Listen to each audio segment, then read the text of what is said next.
Hello, you are listening to the Gamer Librarian Podcast, the best podcast you can find on this side of the multiverse. This episode, I got to speak with Karen Travis, the lead writer of Gears of War 3 and author of many Star Wars and Halo Gears of War novels. After the episode, leave a like and comment on what video games or books I should talk Awesome. about So, in the yeah, future. I guess we can get Thank you for started. listening. I have some things already written out for us that we can just go through, but I Sure. want to start out saying, Karen, it is my pleasure to have you here as our first guest. I only started this podcast a year ago, and the idea of getting to speak with you is still very surreal to me right now. This is the first time I've spoken to somebody in another country. Like I had to wake up early just to make this convenient for you on your time. I didn't want to take up your Friday or anything like that. But thank you again for coming out here and speaking with me. Oh, it's my pleasure. It's my pleasure. Awesome, awesome. And now I've spoken about you a lot of times on the podcast just because previously in the past I've read your book City of Pearl, which was awesome. So we could talk about that soon as we get deeper into some of your stuff. But I just want to introduce you again to some of my audience who may not know you, because Karen Travis is not only a best-selling author of some of the coolest science fiction stories that we will talk about later, of course. She's also been the lead writer of the video game Gears of War 3, also a journalist, and has served with the British Royal Naval Auxiliary Service and the Territorial Army, and so many other hats and titles that my resume is put to shame. So thank you again, Karen, for coming out here and speaking with me, just someone who's just new to this whole having guests and interviews and podcast thing. So thank you again.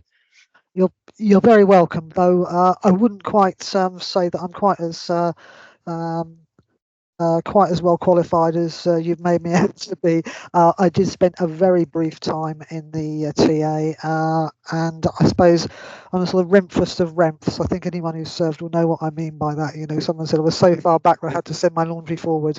Although I did spend a few years in the Royal Naval Auxiliary Service part time, but they disbanded us. So, but I was the world's worst helmsman.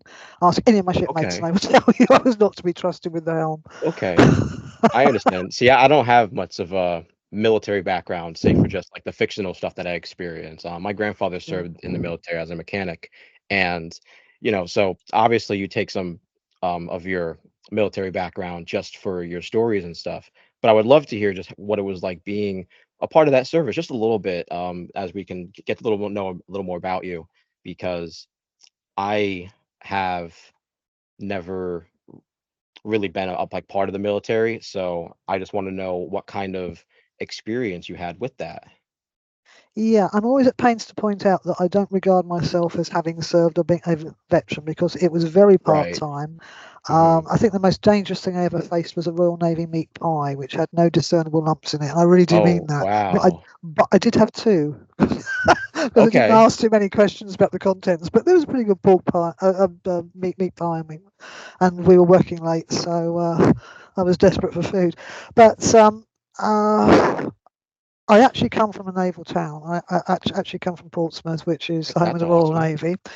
Um, all my family had either done national service or had served in wars or had worked in the dockyard because it was a major Hmm. employer at the time. So, and also Portsmouth isn't just a naval city; it was a garrison town as well. It was Royal Artillery, and it's the Royal Artillery that still holds the keys to the city. Everyone thinks Really? it's the Navy, but it's the Army. So that's interesting.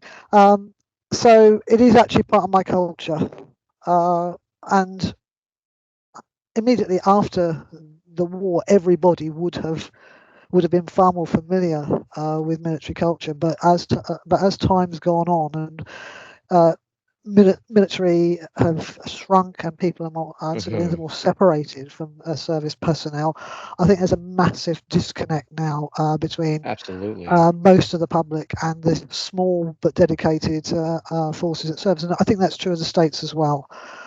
Yeah, So, absolutely. I mean, one of my priority when I write, I mean, I'm sorry to sort of jump into the middle of this, but as you've mentioned the sort of military side of things first, my goal is to tell the truth about what it means to serve, because that may be the Awesome. only contact that a lot of civilian readers have with the real world. Um, Hmm. True. I was I think. Sorry, I have to be careful what I say. I am very, very I critical. Let's put it understand. that way. Very, very critical of a lot of fiction, movies, books, that sort Hmm. of thing, in Yeah, their absolutely. depiction of the military, because it's all stereotypes. But all they have to do, you don't have to be military yourself to write these things. Of You just course have to not. talk to people who've served and listen It's to about them. perspective, absolutely, to a larger Yeah, degree, I yeah, would say. yeah, You get a lot of stories that aren't just from military, but how the military interacts with like people, especially in day-to-day situations, and then more extreme situations like maybe areas of combat, stuff like that. I yeah, could absolutely see that. yeah. Um, so the actual technology involved, whether it's chainsaw guns or whatever, the Right. actual business of soldiering and serving has not really changed in human history. I mean, whether you've got a spear or a plasma rifle, the sort of things that bind you together, the pressures you're under, the decisions you have to make, are fundamentally very, very similar. I think a Roman soldier would, once it adjusted to technology, would fit in fairly well with quite a few armies. Yeah, So absolutely. I it's, mean, you that know, it's military really about what structure it means. has, Sorry, yeah. yeah, I just want to say that the military structure has gotten humanity through a lot of places, a lot of times of turmoil and strife, and as connected to us, and it's kind of what binds us together still, just yeah, on a very connected level. You can see yeah, that kind of camaraderie, that brothership, and a lot of stories, and that kind of companionship to a degree, that friendship is very valuable. And that's the yes, connection that people don't really have for a lot of degrees. You may not get that with family or friends, but in the military does kind of serve a good role for a lot of people that want to fill that. I could definitely, see yes. that kind of need being filled. They are very strong bonds. I mean, bonds made in a dangerous situation are probably the strongest of all. Right. And I mean, you'll see it said by various people, but I think one of the surprises that a lot of people find when they leave their particular service and go into Civvy Street is they're used to an environment where the guy next to you will put his life on the line for you, that he will back you up, Absolutely. and you don't get that in Civvy Street. You really don't, No, and that does come no. as a shock. And there's a degree where And you kind of have that be expected from like obviously the very like policing services that we have in certain countries where like people expect that kind of servitude from some the police, and I think that's a disservice to a degree to kind of give that kind of responsibility uh on some kind of level. yeah, I used to be a criminal justice major, and I want to be a police officer, so I can kind of draw that kind of same parallel to those worlds yes. because there is that same kind of degree. Yes, yes, and I mean the role that fiction feels with all this, though, and I think this Absolutely. applies to the portrayal of cops as well. I used to work for the cops, and Yeah, that it is a very different culture. I mean, and it's a different culture to yours, because your we guys don't operate know on if they're ever different going to kind of come. paradigms. There's a lot of different Yeah, cultural and like yeah, law specific stuff that kind of divert us in different ways, but we're very yes, similar in the way that like we're still people in kind of yes, roles of authority versus yes. protection in a way. You can I definitely mean, see that. yeah, I mean, American cops do not know if they're going to walk away from a traffic stop. This I is the know. That's difference, terrible. because yeah, ours pretty well get to go home at the end of the day. I'm not saying that they have an easy job, but there No, is they not the yeah. level of lethal threat And it goes in the far more UK. than just like weapon control, because as far as I know, the UK has pretty good gun control, but it has like I hear a lot of things about knives, like big knives, as far as I know from my research throughout school and stuff. But here we have a disparity between like owning guns and like traveling with guns and when you can have them Yes, on you. There's a big yes. disparity between those kind of lines. Yes, I mean that's one of the things that I had to do for one of my series was to get used to the different gun laws in different states, because I had characters crossing state lines, and I Of had to course. work out who allowed concealed carry, who had reciprocal agreements. So I spent a lot of time on that. I mean, there's little pockets of American law that I got to know quite well. I mean, I'm totally ignorant of the rest of it, but that is a surprise for a Brit. They don't.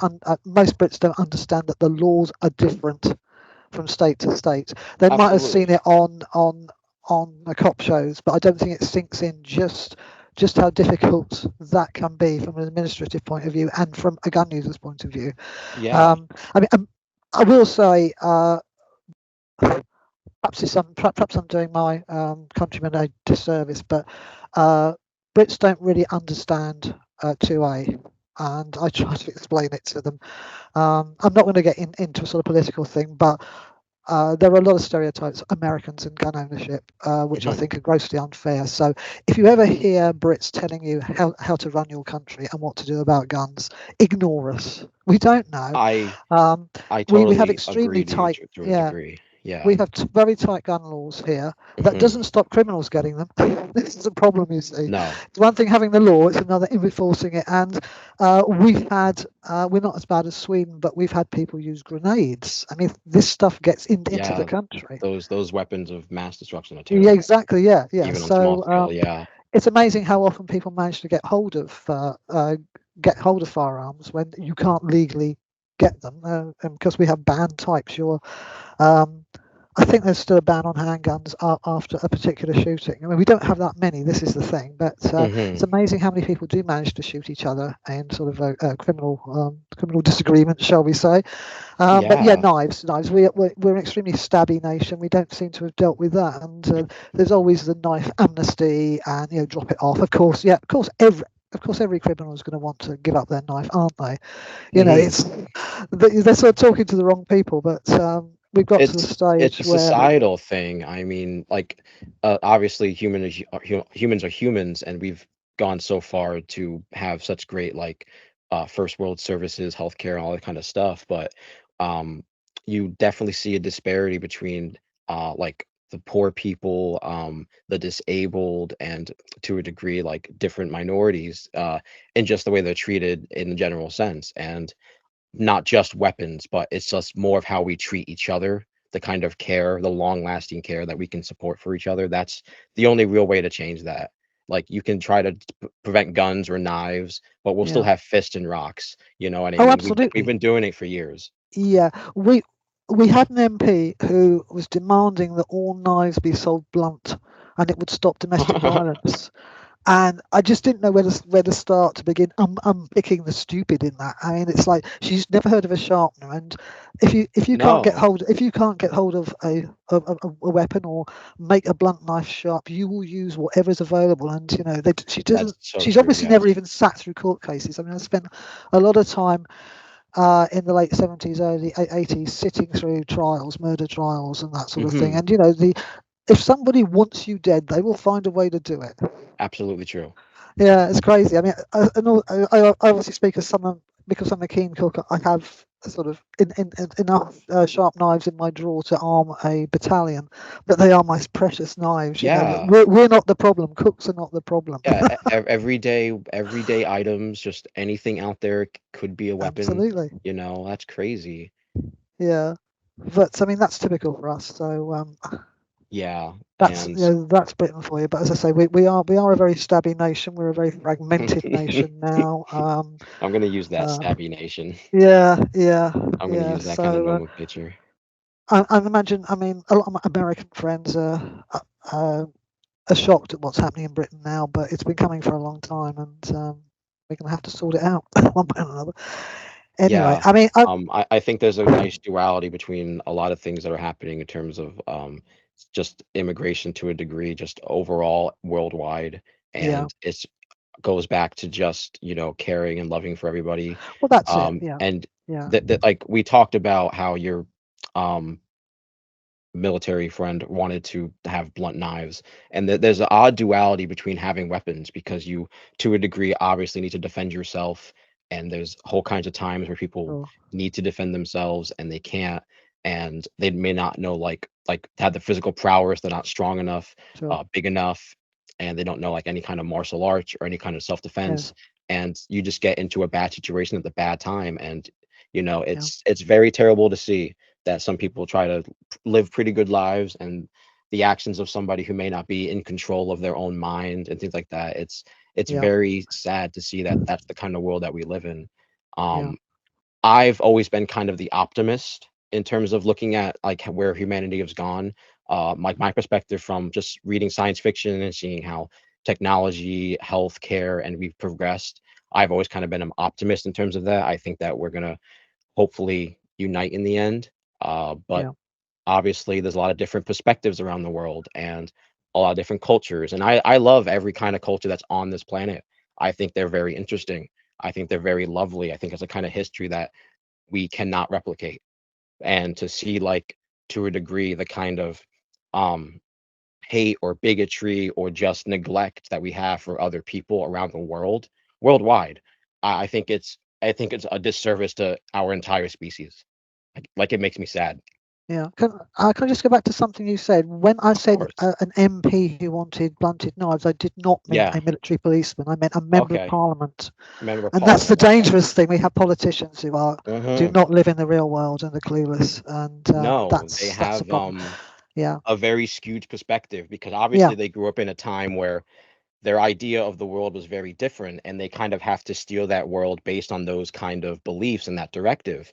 But you see where we've gone as a culture with the internet being one of the biggest wild cards in that. It's that it's united us on a way that's never been done before, but as well it's taken away so much. Like you can see it in like our schools, in the way that we treat each other, in a whole bunch of like different small ways of how the internet has been a benefit and a like a detriment to us. But Why would it I be a think that detriment, though? it's um Sorry, I have to pick you up on that. Why no would that be a I detriment? think that It's the there's first time in human history where where in theoretical terms we have had the opportunity to find out whatever we like and communicate with anyone we like. very true. Uh, We're very People will tend to not. I mean, confirmation bias means that most people won't bother to find out what the other guy thinks. But absolutely. why should governments and other sort of power groups have control of what people say to each other? This They is what's absolutely changed shouldn't. so much, because we can actually hear these idiots talking to us direct. So I speak as a journalist who had to deal with politicians for a long time. No, Um, I completely agree. Speak your they mind, can no please. longer blame the media. I um, I mean, I've totally gone on a tangent now, but as an old-fashioned journalist, I was brought up and trained to be the eyes and ears of the public, not to Hmm. tell them what to think. It was a matter of pride and professional discipline that we did not put our own views. We did Absolutely. not Truth and skew stories. transparency. Absolutely. And it is hard to do because most people want to push their own views. This is why we regarded people who sort of wanted to follow a narrative, and they were starting to creep in, as That's basically right. weaklings, because they didn't have the backbone to say, this is nothing, this is not my row, I will talk to that person and that person and that person. We did not take sides. We weren't saints. We would strong arm people. We would sort of. I mean, we always said that we would doorstep our grannies. There was no sort of. Dog would eat dog, very much so. Yeah. But we didn't take sides. Everyone was fair game. And now there are very few journalists who actually do that. It is partisan. I don't regard them as journalists. They are not providing news. They are activists. They want to be politicians. The definition of which is to run things and influence and make decisions. Right. If they feel that way, fine. Stand for office. Otherwise, shut up and report. I get Yeah. really angry about that because they've No, destroyed I what was. completely understand your Yeah, perspective on that. yeah, Like I have a good respect, deep respect for journalism because yeah. it's has to be authentic, and you have to have Sure, passion to have that kind of authenticity and keep that up. sure. People might get maybe blindsided by having a job or a paycheck for whatever degree, but I think that your own personal value with what you're doing speaks a lot more than specifically why you're doing it to a large degree. Yes, I Um, mean, we journalists have privileged access to people, but going yeah, back to the whole point about the internet and particularly social media, is that it's cut out the middleman. it You has. can't. Politicians can no longer blame journalists if they are seen badly, because they're all on X mouthing off and showing their ignorance to the universe, You're and right. that is And great. That removed the veil that ordinary people could communicate directly with the people making decisions about their lives, and they didn't like absolutely. what they saw with a lot of them. No, Um, because they don't like negative feedback. I mean, no one likes that. But in terms of like positive progression, you would really want to hear your biggest voices and see what kind of changes they would want. And obviously, things like social media has been a good benefit to a lot of degree. You can connect with as many people as you want, people around the world. But to a degree, I think that like the culture has changed to where younger kids see a easier access to things like fame and money for a very quick degree, and maybe not the same way as like we see like trying to train them up with skills or oh right, yeah, in yeah, times yeah. of Sorry, yes, you're right about schooling. that. Yeah, yeah, I do. um Yeah, yeah, I I definitely do think that agree with like, that. because I've been out of school since 2015, like actual high school. College, I don't think is the same thing. I think college is people who try to be adults when they don't know how to be or try to be like themselves, that kind of thing. But high school is like it's a very different culture, at least here, because I think it's a complete waste of time. The classes that I was in for that long of time, it was just a waste. I don't use the same kind of math skills, or I don't have the same kind of like English skills that I even had at the same time. But it's just you know, I don't have the same kind of skills and things that I would have been passionate about or things that I wanted to learn. Like I took up beekeeping over the last year, just online study using. I got a certificate online, and I'm going to try and practice once we get like property. But that's a like really cool hobby that would have been interesting to me. Like when I was younger, I wanted to do 4-H fair, which is like you help out with farms and like help with Yeah, cattle and like stuff like that. And it was just like having those kind of opportunities when I was younger wasn't really available. So like having to sit in these classes that weren't really like promoting skills that were useful. Like I still grew up in the time where like you couldn't use a calculator in class because teachers thought you wouldn't have a calculator on you at all times. And here yes, we are in the year 2024, and not only is it on my laptop, which they were at the time anyway, but it's on my phone.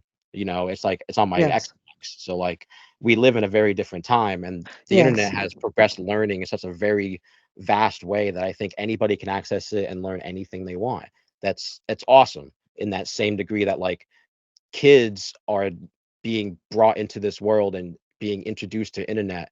And I think that at certain ages it's a very bad thing, more so for maybe boys than I'm sorry, more so than girls than boys, just because girls are a little more preyed upon. That's just like terrible to yes, say, but like kids get that, and that's awful. I think that shouldn't happen. yes, Like yeah, certain countries should start having more age restrictions, stuff like that, yes, for just minors and things like that. But yeah, yes. the internet is pretty positive in a lot of Sure. ways. It's interesting that you say one of the problems is that kids want some sort of internet career. I was reading something in a Japanese paper the other day about they did Ooh, a okay, survey Japanese. oh no, I wasn't reading it in Japanese language. I was reading the English language version. But Sure. I'm sort of interested in what the society is doing, the big trends, and most boys still want to be engineers or I mean, and I think local government is a very popular job too. Girls Yeah. often want to. I think the top job was that they want to run their own patisserie or something like that, or a catering business. Oh, that's cool. And it is interesting because when you compare that to the UK, the last survey I saw, most of the kids wanted to be influencers Yeah, yeah, the and influencers, the bloggers. TikTokers, Yeah, so absolutely. there's no substance beneath it, and I think China's there's the the cult same of way with fame. that kind of culture. It's more based on education. Like their TikTok algorithm is geared towards things about education and career promotion, that kind of stuff, Yeah, rather than like dances or whatever we have yes, for that app. absolutely. Yeah, yeah, yeah. It's just interesting. I mean, obviously they are different cultures, and we can't pretend the whole culture's the same. And I Of look course at, not. I mean, I look at East Asia, and you can't fail to be impressed. You can't. No. And even within my own sphere, I mean, if you take fiction generally, um, Korea, for example, has far more story discipline, even for the craziest movie, than an awful lot of Absolutely. Western TV shows. They know how to end a story. They know how to build characters. They know how to tie up plots. They don't That drop that, it that was halfway a through. point I wanted to talk to you about, because I think we live in an era where regardless of who's making it, like if it's like a publisher of this brand or franchise, or it's maybe somebody who's just writing for their own, personal benefit. Yeah. I think there's an we live in a culture now where people expect a sequel or like prequels or spin-offs or any kind Yeah. of infinite money generator for your product. And the good ones, in my opinion, are the ones that were never expected to succeed. I could give a lot of video game examples. Like I think maybe the first Halo game, and in my opinion, the first Halo game had that same kind of pedigree. The first Dragon Age game. Let me think about maybe some books, like maybe the first Ender's Game book by Scott Card. I don't know if you read his stuff. Just to give maybe some minor examples on my personal opinion, that some things don't specifically always need a sequel to a large Yes. degree. And I think we live in a time where we're getting that all the time. You can see that with movies more so, but it's coming down Yes. with books and games and all kinds of media. Yes. I mean, there's enormous pressure to do sequels. I mean, Hmm. I never planned to be a novelist. It was someone else's idea. I was desperate to get out of a job I'd been in way too long, I hated, think I and would saw that on probably. your blog. I think I saw that. Yeah. Yeah. Yeah. I mean, most people. I suppose most people think it's you sort of live the dream. It was just another job. It was something I could do. It was another person's. Well, actually, it was a career consultant, and he said, "If you never thought of doing that?" He said, you could, and he said you could do a business plan. You know how to handle budgets. You can meet most of the disciplines now. Why not give it a go? And I thought, why not? How hard can it be? And the answer was, it wasn't very hard. Really? No, it wasn't hard at all. I did a business plan and I hit every target, which Okay. probably meant I set my sights too low. But my priority was to keep earning money. I needed to earn money, The and so world's the biggest motivator. decisions, Absolutely. absolutely, the decisions I took were very different. That's why, I mean, I never had this ambition. Like, I want to write the great novel, the Great British Novel or something. All I wanted was someone to give me money. And Yeah. that's what I got. And I ended up very rapidly after I'd done my first. I mean, City of Pearl wasn't even out. That was my first novel, and City of Pearl wasn't even out when I had an approach from a publisher saying, "Would you like to do some tie-ins for us?" So I had to ask my mate what a tie-in was. I had to Oh, phone him wow. because I knew an editor. I don't read novels. I hate reading novels. I'm fine with comics. Give me a novel Okay. and I will just Cool. shred Cool. it. Unfortunately, and I learned to hate long form fiction at school. I went to a very academic grammar school. Crazy. I was about the same way. Yeah, I know so many readers who write to me and saying, I hated reading at school, but I've got into it Hmm. now. I think that says something about the teaching. It really does. I think it comes to a degree of more so reading about like things that are more interesting to you, because I've read like some fun short stories when I was a kid, and I was a kid, like like anything's fun to you when you're a kid if you understand it. But Yeah, like when I was maybe like a little more getting into the world when you're on your own as an adolescent, like middle school and stuff, we started reading. I specifically remember reading Sirens of Titan by Kurt Vonnegut. Man, did I not like that book. That turned me off reading for years. And in my opinion, it wasn't until I started to like a girl who also liked books where I really got into reading again, where I yeah, found books that I yeah, really enjoyed. And I think that there's a big disparity between how you're taught for enjoyment rather than like critical thinking yeah, versus yeah, entertainment or yeah. just general knowledge. We Yes, don't I need to mean, be general knowledge, pushing. that is a good point. Yeah. That's a good point. You learn so much, and I've had this argument with editors. I had the editor once who I completely ignored. I will be honest. You can put your foot down if you want to with editors. There was some phrase she didn't particularly like because it what was it? It referred to a location, and it was very clear from the context that I mean the person was talking about a lighthouse. You didn't need to know where the lighthouse was to understand he was saying that. Yeah, he was saying that this character stood out like the Eddystone Lighthouse. Now, most Brits can't find the Eddystone Lighthouse on a map, but they know what a lighthouse looks like. And Americans can do the same and say, "Oh, this person was obviously very, very tall, and therefore conspicuous." And I said to the editor, "Readers are not stupid. One, they can work out They're things from not. Yeah. context, and two, they will do what I did when I was reading stuff way beyond my reading age, I would look it up and I would learn something as a result, and I would find interesting things because I didn't know what a word meant, and I'd think, I will go and look at that word, and then you look at the history that was Yeah, attached that's to one that of the word. coolest things about just reading is finding Absolutely. out things that you just never knew before. Absolutely. Places in the world, things about the world, events in the world, specific Absolutely. perspectives. One of my Absolutely. favorite things that I read recently was The Three Body Problem. I don't know if you got the chance to read that No, science in fiction fact, book, no, no? no. I've got a friend who's nagging me on a regular basis to actually watch it on Okay, Netflix. there. I I've done highly that. recommend the Netflix one. It only does about the first book. There's an Amazon show that does about the first book and maybe a little bit more to a much longer degree, 30 episodes. I watched the Netflix one a lot faster, so like you can do that one. But in terms of the books, they have a really good perspective on um, an era of a change in China with like scientists, where the government was cracking down on what's like science could be promoted, like published or regarded as true. It was very different back then. I thought, seeing that kind of degree of change in a cool perspective was really fun. So I looked it up on Wikipedia and I found out more about it, and that was really great. So like it's learning about more of those kind of events that is really intriguing and interesting to reading about anything. It could be about science fiction, nonfiction, or anything like that.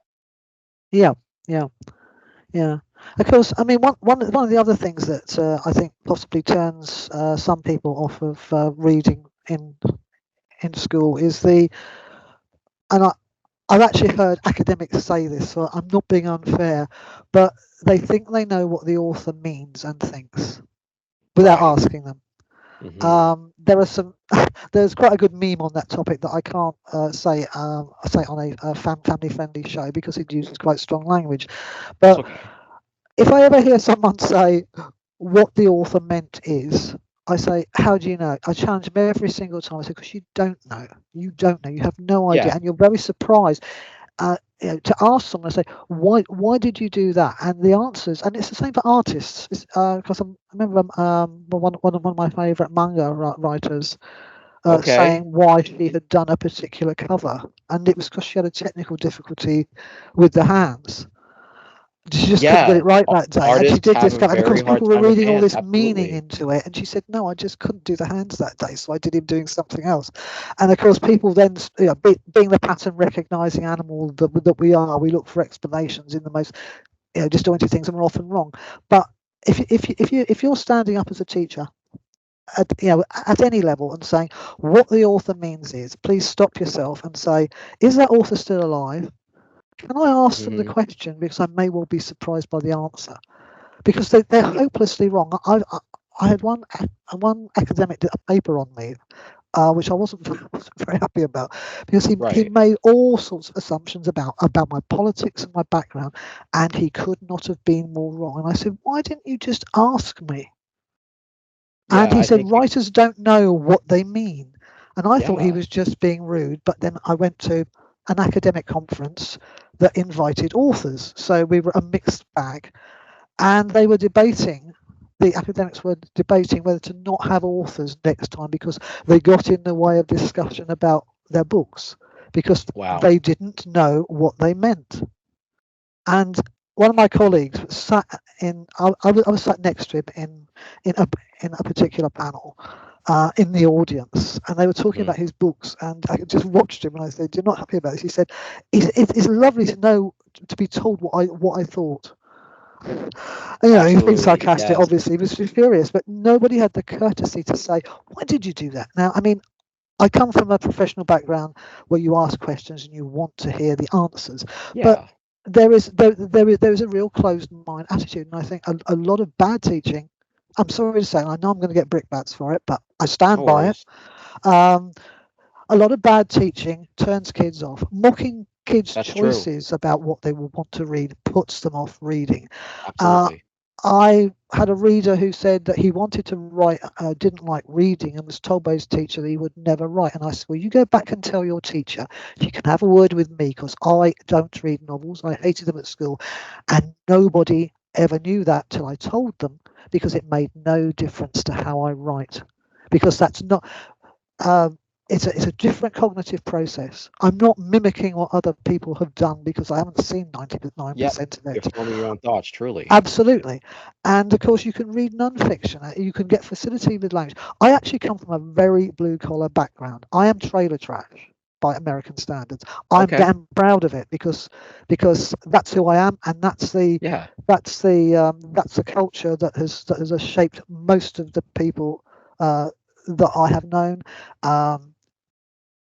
And I think, The middle class, lower class is a very special perspective yeah, across the world. Truly, absolutely. yeah. I come I from the mean, same background. Absolutely. yeah, I mean, I sort of work in for some bizarre reason, I've ended up doing all middle class jobs, but uh, we must not kid ourselves that there is not a class element in how kids are treated about their reading age. Sorry, Absolutely. about their reading choices. But Absolutely. this is what the nice. Sorry, I'm very aware that middle class doesn't mean the same in America to what it means here, and I've never, even though I've lived in the I States, think found all a words parallel. are made up by humanity and that we can describe how we feel and think in a lot of variety of ways. You know what I Yeah, mean? In my culture, we have so many synonyms that make this one of the hardest languages to learn for minority groups, people who specialize in other languages. Like yeah, I completely understand, you know, we are people who try to get their feelings and thoughts just out there and maybe somebody else will think the same. And that's that the yeah, bare minimum what you can expect from people is just that willingness to yeah, listen to other people and then maybe you might see their perspective, which sure, obviously which reminds me of like Misery from Stephen King, where you get a little too deep into the book. You kind of lose the plot and you try to connect a little bit too deep with the author where you kind of forget that you're reading a story that's like an amalgamation of that writer. It's mm, like at that point of their writing, they at a point in their life where they want to tell a certain story and they may not know how to do it or they want yeah, to tell a certain perspective about it. But at the very least, you just kind of got like give them at face value that they're just trying to tell a good story. Or like you said, make money, right? yeah, yeah, Yeah, yeah, yeah, absolutely. yeah. But I mean, so just to tie up the comments I've made about the Sure, sort of sure. putting putting kids off reading, is that um, it always used to be, and I think it still is to a large extent, that there are books are acceptable in the eyes of our middle class, what you would so say the affluent class. That's the easiest neutral thing. The sort of there are respectable books and there are Hmm. books that you shouldn't read, and I think that's the danger because it is very much a class divide, um, and uh, I almost feel that we're back to the Victorian ethos in this country of you can better yourself, but even if someone betters themselves, there is always somebody who wishes to other them and say, well, no, you see, Exactly. we're very special, we can read this book, but you're not special because you're only reading that book. And it isn't about complexity of language or difficult ideas, it's just Yeah, basically a way of drawing a social line, and there's very little to do with absolutely. reading and can easily be applied to people's buying habits, the sports they watch, what they drink, you name it. Hmm. I mean, it's a sort of marketing issue about how to mark boundaries of superiority. Yeah, it's So that just makes me sound like a pride. raging communist, which of course No, nothing could be no, further you're from the truth. absolutely right. You're I would absolutely never be right. mistaken for a socialist. The validity that um politics and then like a lot of maybe like personal perspectives on just to touch a topic, religion that's a very broad perspective, but religion that gives a very specific perspective that is very different from a lot of people. And I think we live in a culture where now that amalgamation is becoming a far deepened, especially through like social media and the internet. And so we see that these cultures are trying to come as one, but we're really just pulling each other apart with like dividing Yeah, based on like what we're into, just the small things, regardless of like whether it's what kind of movies you like or the kind of stories you like, but it's more of like why don't you like this and why don't you like it or why yes, don't you like the thing that I like, yes, right? exactly. I mean, this is. I mean, I often discuss this with my German friend because uh, there's a whole thing about we need to accept that we are a species that is tribal. We need to know our group. And That's there is very nothing true, wrong with right? that. And what if you can't identify with a place and your neighbours and all that, what have you got? And then people start. Then I mean, if you take away, I don't know what the things that used to hold us together: common religion, common geography, Hmm. all those things that held us together as smaller communities. You take that away and say, right, oh, and family. I mean, erosion of family. Once you take those basic building blocks out, human beings still have this need to align and have a group to say this is us, You're so right. and then they're desperate to fill that void and they take on any crazy thing. I've Yeah. se- I've seen people who talk about sort of like toxic forums on online. The same people are toxic in completely different forums. They're Yeah. looking for Different the forms, real opportunity life, to absolutely. To yeah vent and get those yeah, expressions out. Absolutely. that's it. And I have seen them in everything from, I mean, the usual ones. You obviously expect them in sort of TV shows and books. You expect Hmm. them in politics, but they happen in knitting forums, which I didn't believe at first, but I've seen it. Um, Human beings will find any reason to be mean to other people, especially if they yeah, don't know them or yeah, won't get in trouble for yeah. it. Like that's I the mean, bottom line. Absolutely. that's it. It is one of the reasons that I stopped shopping with an online supermarket in particular, because I'd look at the reviews and I'd think, oh, I quite fancied buying that. It's got a very poor star rating. What was wrong with it? Was it rotten when it turned up? Is it poor value? And I'd look through all the comments and reviews, and they were all tribal politics. And I'd think, I'm getting up with Yeah. this. I'm just going to go to the shops and we'll walk down the Yeah, it's like supermarket. one employee makes a Facebook post about something stupid, and now that stock is going down, and the products that are being sold are getting like review bombed. It's Yeah, awful, to have that kind of yeah, yeah. it's like in my perspective, why would you waste your time? Like Yes, like somebody you don't know says something on the internet and you're upset about it, so you yeah. waste your time to just do nonsense. I don't know if you may have gotten this, and it was one of the topics I wanted to talk to you about, like hate mail. Um, and in the last few years, there has been a degree of people within to give examples, the game industry. Yeah, I don't know if you've seen the series The Last of Us, but within one of the sequels, a voice actor, right, was getting hate mail based on the characters' choices in the game yeah, that the writers wrote, and the voice actor's yeah. getting hate mail for that, and you see that with things in, like, anime and stuff, and Oh, yeah, it's yeah. that kind of skewed perspective where you kind of question the mentality of a lot of people in the world, where you're like, That is "Why are you normal for doing fiction, that?" though. That's normal for fiction. I mean, quite apart from the fact that people do need to have tribes and to go to war with them, even if it's on an individual level, that they You're need right. a side and they need someone to say that is not us and I will defend my territory from you. Apart from that, it is one of these. I don't understand all the psychology of it. I've certainly seen it. Mhm. Any writer with any profile has had this. I mean, real venom, threats, you name it. Some people have gone beyond that. I would reckon, and this predates the internet. This predates the Yeah, internet. I know that for a truly. fact because Harlan Ellison wrote an excellent essay called, I think was it called Xenogenesis? It was about toxic fandom, and there was no Yeah. internet, but there was some shockingly dreadful stuff in there, and that he was describing, and what has happened to authors. You know, named authors, and you think it's not just the internet; it's just the way humans are. I don't think it is peculiar to the fiction world necessarily. It's just an easy way to vent. If you scratch the surface of politics, it's in there too. But yeah, people do crazy things. But there's also um, people. I mean, me personally, people never know my politics or anything from my books because I only write from the characters' perspectives. I Yeah. can't actually. That isn't some great moral high ground for me. No. It's the only way I know how to do it, partly because of my journalistic training, but also I never wanted to write stories. I've got no stories in me boiling to get out. The way I approach a story is to say, right, what environment am I dealing with? I either have an environment. In the past, when I did franchises, I would have an environment to start Mhm. with, but I always go. what is this place? Is it a desert island? Is it an abandoned space station? Is it medieval France? What is it? Look at the environment. Who would be there? Which human beings would logically be there, and what sort of, or not necessarily humans, obviously with science fiction. What would they be like, and how would they interact? And that is how I build a story.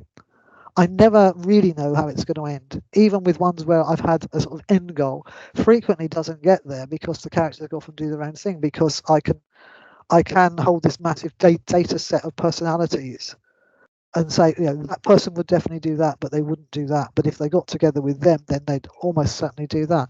And that's how I write. Now, what you're doing there is, and this applies to games, comics, novels, any form of fiction, is you're creating an artificial reality and an artificial causality in your head. That is a lot to handle if you do it that way. If I could think of an easier way to earn money by writing fiction, I would have done it, but that's the way that works for me. And of course, you're in the heads of people who not only don't resemble you, but in a lot of cases you would run a mile from in real life. But everyone makes sense to themselves. I mean, for example, people are always shocked when I say that. I mean, Sean Franklin from my West Side series, starting with City of Pearl. I hate her guts. When I'm out, when I was out of her head, I thought, what a cow. Someone should put a round through her. They really should. And the people say, oh, but surely she's the heroine. I said, she's your heroine. I left you to make the choice. She is a very interesting character. In the series. But that's true of all the characters. I mean, if you let them be themselves, they make sense to themselves. Therefore, you see inside their heads, and that's something you never see with a real human being. However well you know them, you do not know their thoughts. Your fictional character, you know their thoughts. Now, you would think people would understand that, but one of the great issues is that people don't seem to realise what is context.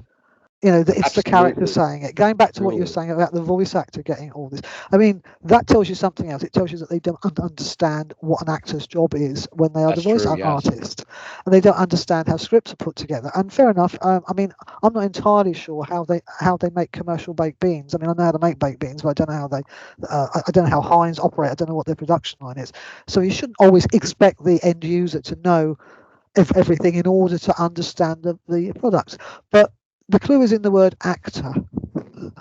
Now, actors don't do themselves any favours when they spout their politics in public, but an actor's job is to become someone else. That is not like them. Absolutely. And that's what writing is for me. It's becoming someone that you're not, temporarily, for the period of that piece of fiction. Now, I used to have a lot of trouble with people saying, but this is in universe, and that is not. That is the mechanism of how we put this thing together. And some people just don't get it. A friend of mine used to say, I imagine they had a difficulty with sort of object persistence, an object permanence when they were 3 or something. But they just don't. It's interesting. You say, this is not a manifesto. The trouble is, some writers do write manifestos, and I appreciate it's very hard for readers to know when they're being propagandized, when they're just being told a story.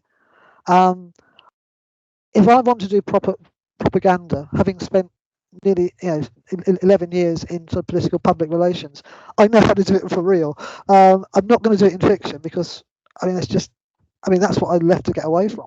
But trying to tell people that you are not pushing a particular line, and of course because you're getting mail from people who are saying, I know what your message was, it was X, and the other person saying, I know what your message was, it was Y. And it's like, well, you can't both be right. There is no message. You're just, people latch on to what they see or hear, and what resonates with them then becomes a prevailing philosophy. The interesting thing is, though, I mean, a lot of people are not like that.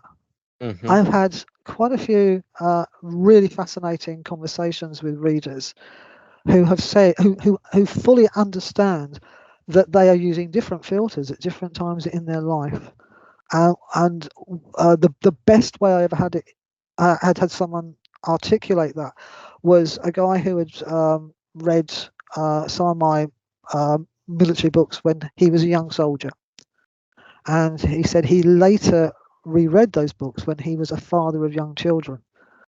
And he said it was like reading two different books because he latched onto different That's elements and awesome. different characters. And he described it so well. And I do think most readers realise that. You only really hear about the vocal people who go online and conduct hate campaigns. They are a very small number and very determined. I mean, if it is millions, then your company goes bust. But if it's only a few and they're just very loud, the important thing is to know the difference between the two. And basically, if it is selling, if your game is selling, then you can possibly say, well, that's your opinion. Thank you for sharing it with us. But if you're gonna, you cannot give in to people who go after actors for reading what's in the script. No, you That's just can't. crazy. Yeah. Yeah, you see a big disparity between what whatever, maybe a company owns a franchise and they make a decision with it. You can see them with like the milking sequels and all kinds of Yeah. stuff. And but then you see what the fans want, and there's even a degree of like these companies going after fan-made stuff online, whether it be like a YouTube video or a Yeah. fan fiction story. Maybe, as far as I know, those probably aren't taken down. But it's kind of those things bring life to those worlds, and it's just sad to see that like a lot of these um franchises or worlds are used as like we said, propaganda. Some games that have come out recently have been described as that for a lot of different reasons, but at the end of the day, like art and like these pieces of art reflect us and what we're trying to say into a degree. So like at the end of the day, regardless of how you enjoy it, whether it's for like entertainment, just to have fun with it, or you want to be critical or like be like artsy or like standing on a hill because of this kind of product, Yeah. um, I think you just have to enjoy it for whatever reason, and just let Yeah. people And enjoy yeah. things for what they are. Yeah. I mean, I take a very simple transactional view of it. If I don't like something, I don't have to watch it. I don't have to buy it. Absolutely. If they start making me watch and buy it, that's when I've got a right to to sort of kick up. But just walk away from things if you don't like them. Say, oh, that's a shame. I used to enjoy that, but it's gone off the boil. I'm not going to buy it Yeah. anymore. And Yeah. When I if was and if enough people do it, then the company has to sit back and say, um, can we actually survive on that? Because I think one of the things. And I know, like I sound like I'm sort of trying to be even-handed here, but I can see things from multiple sides. And if I'm No, a that's a company, great skill. That's a great skill to have. I don't think people have that skill enough, in my opinion. yeah, I mean that is. I think if more of us could actually think like the other guy, it doesn't mean you don't have a position. It means that you do. No, it's I mean, understanding and like yeah, reflection. exactly. I mean, people think of people say about empathy. Empathy, we're not necessarily talking about sympathy. It's no, knowing the enemy, knowing how the criminal thinks, all those things, knowing how the customer thinks. They're not necessarily because you want to be kind and cuddly towards them, because you want to understand what they're going to do, and that's a simple thing. But I can understand. I mean, if you take games companies, if they create a game that everyone loves and they've got a big following, and then the seasoned players, the hardcore players, object to things that they feel it dumbing down the game or is appealing to casuals. It's like, You're right. why would a company do that? Well, because they need customers, because you are not going to be around forever, and if you constantly tailor things, or if you shut out new customers, you will run out of the old ones because people die, or Yeah, they get old, or they've got mortgages or whatever. You want people to keep using your product or playing your game or reading your books, is to try and remember that um, not everyone is going to build up that body of knowledge. And I mean, I'm always very mindful that when I used to write franchise books, I would write them for people who never ever saw a game or knew anything about the universe, that's because once you awesome. get into that esoteric knowledge of like, oh well, this isn't, this is for true fans, it's like, what's a true fan? If you're shutting people out from it, you're never going to get them to be You're fans. absolutely never.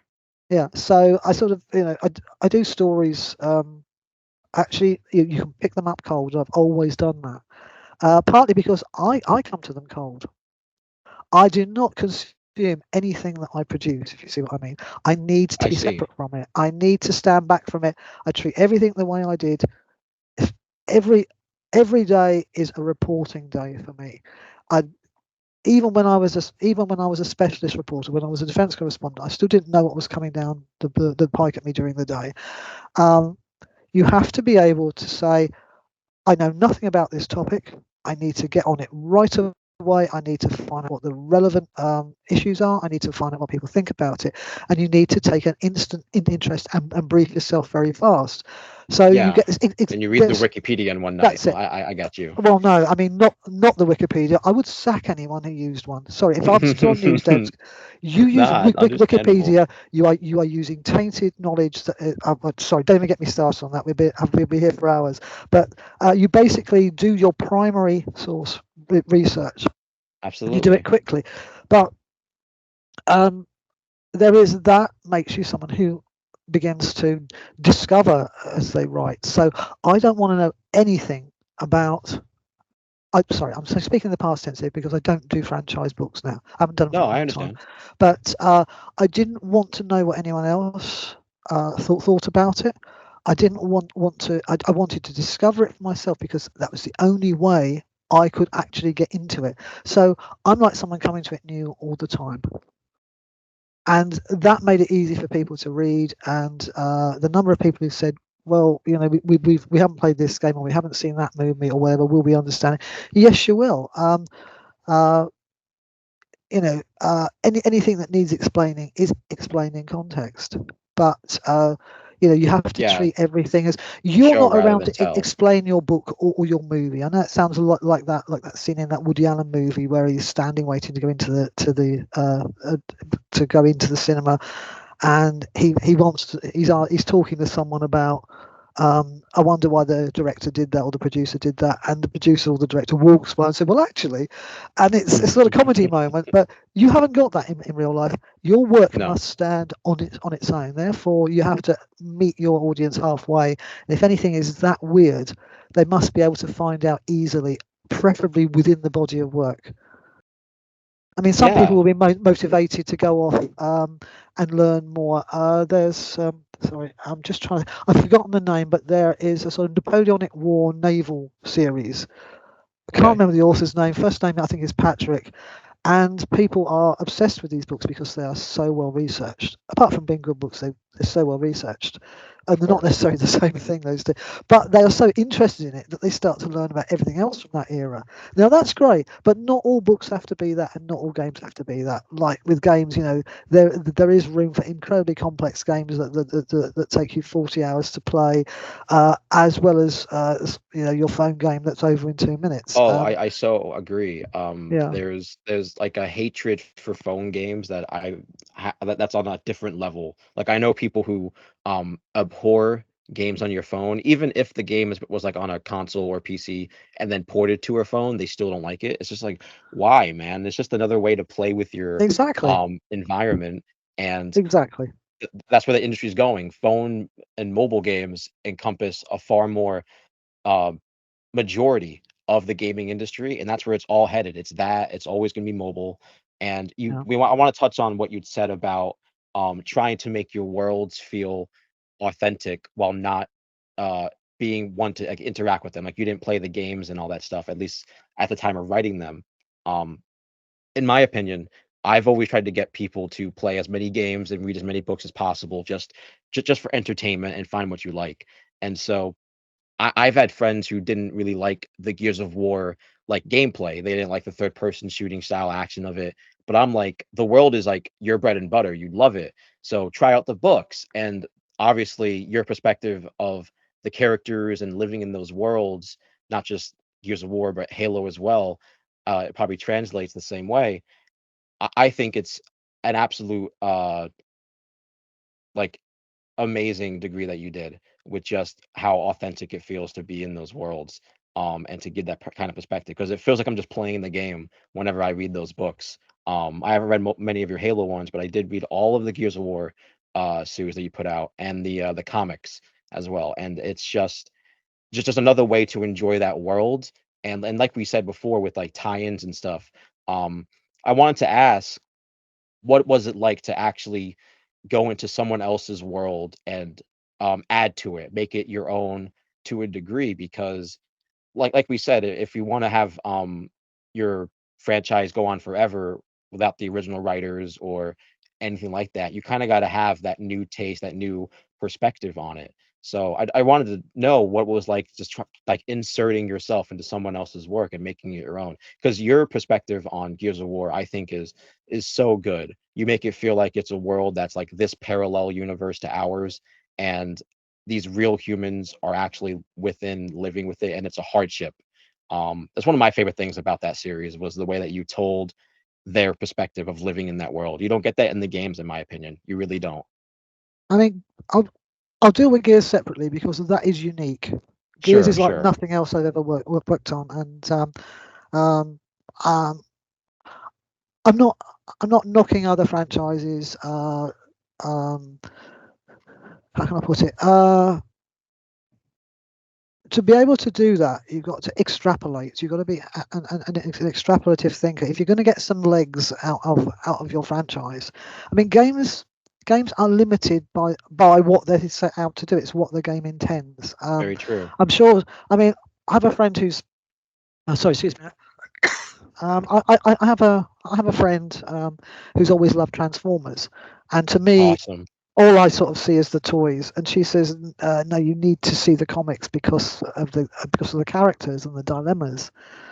And I haven't done that yet, but I'm prepared to believe it, because it goes back to this business of reporting rather than writing fiction. Is that you say, right, I'm going to shift my whole perspective. This is a real world. These are real people. The physics is real. Everything is real. How Yeah. would I find out about it? How would I ask them questions? What would they tell me? And that's how I do it. That's the only way I know how to do it. I always say this to the people, and they go, "Oh, well, that's ever so clever." I said, "No, that's it. If I couldn't do that, I couldn't write. This is the only way I know how to see the world, is to find out stuff, and to accept this reality, even if that reality is created in my head."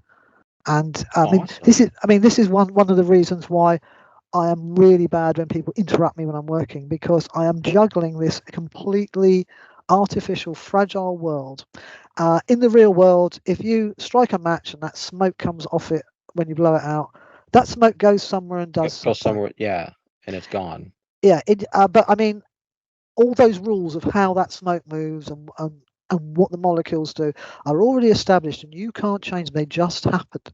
You Sure. don't have that luxury when you're creating an artificial reality. You've got to think of all those tiny stages, even if you don't put them in the work. You've got to do your working out. You've got to show your working out to yourself, and it's a massive data set to hold in your head. So I actually try to dissuade my neighbours from knocking the door or anything. It's got to be an emergency during working hours, because Yeah. I think someone did some tests some years ago and found that every interruption that you get while you're doing complicated work, be it adding up numbers or something like that, it takes you something like half an hour to get back into your flow. And the more you're interrupted, the longer it takes. So Yeah, it's like an I exponential have to growth thing. immerse. I have to shut people out. But it's this extrapolation. I have to think through every stage. I know what those characters do. I have a pretty good idea what's going on that never goes in the book. Now, excuse me.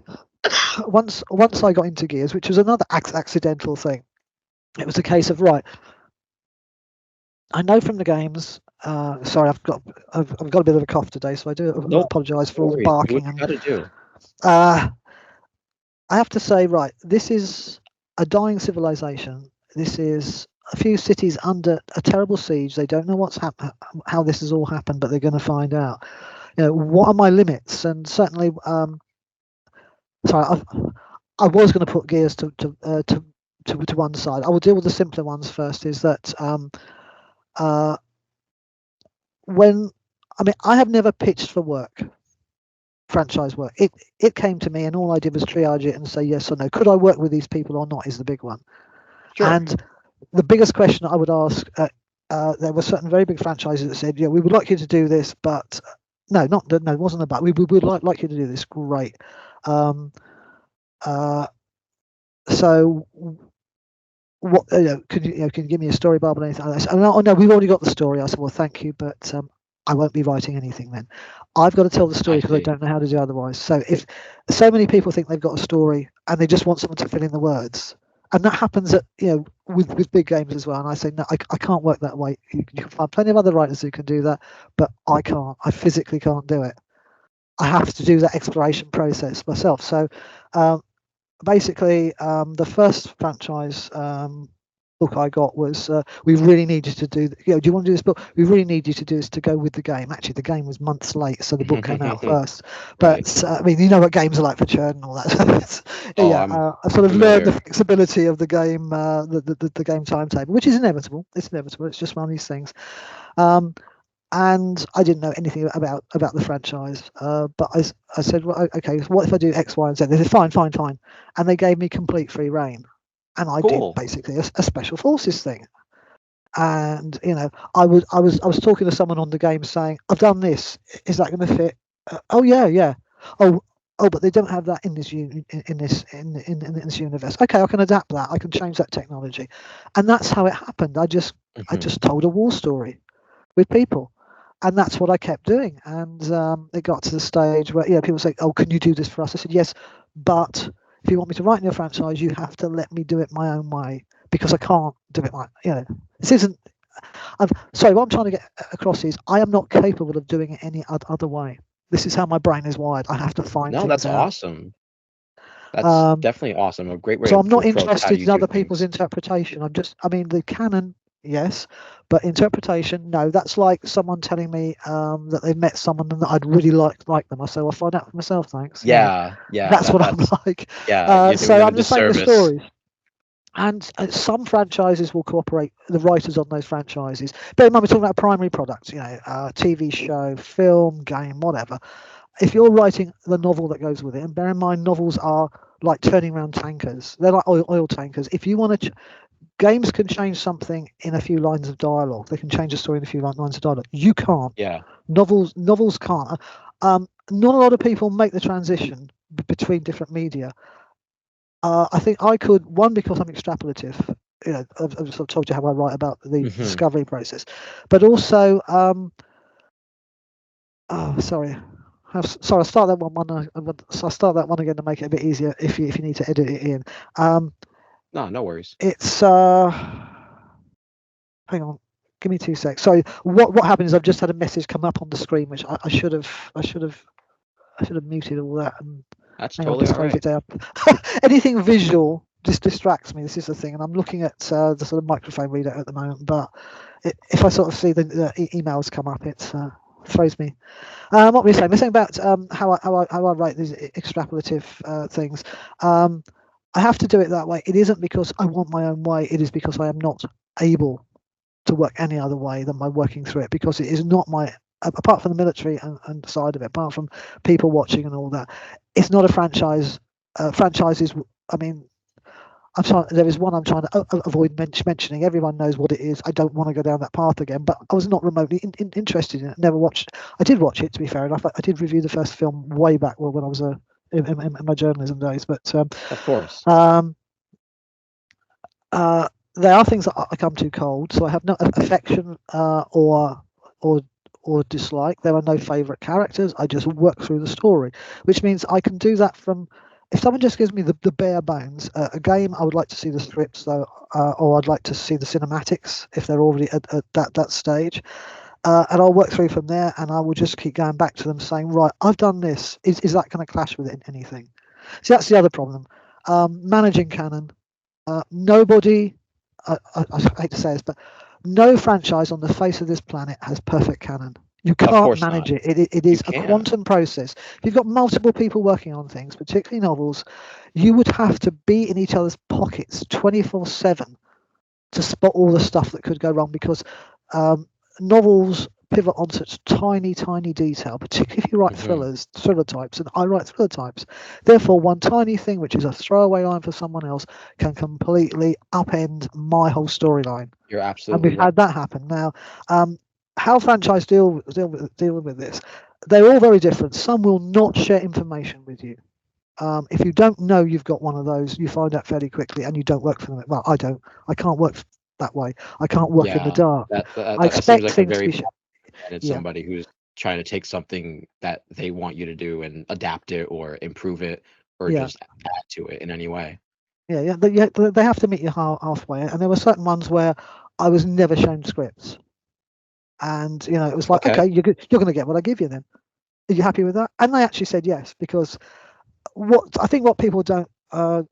I think what players, readers often don't understand is that the politics of the workplace is as bad in studios and publishers as it is in wherever you I work. totally It's could imagine. Yeah. people are people, and there'll be people who support other people and people who support other people, and there'll be jealousies and territories, and you don't know what those are because you're going into this cold. You don't work for that company.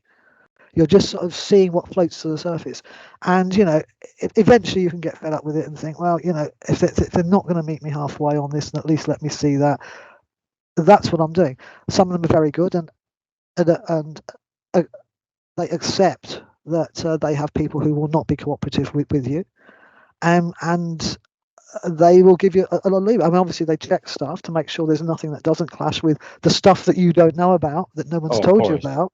So, I mean, that's it. But you don't know what you don't know. This is the problem. If they're not going to tell you, and also people with the best will in the world are often not very good at knowing what you need to know. You're working with different things. I mean, people don't necessarily know what a writer needs.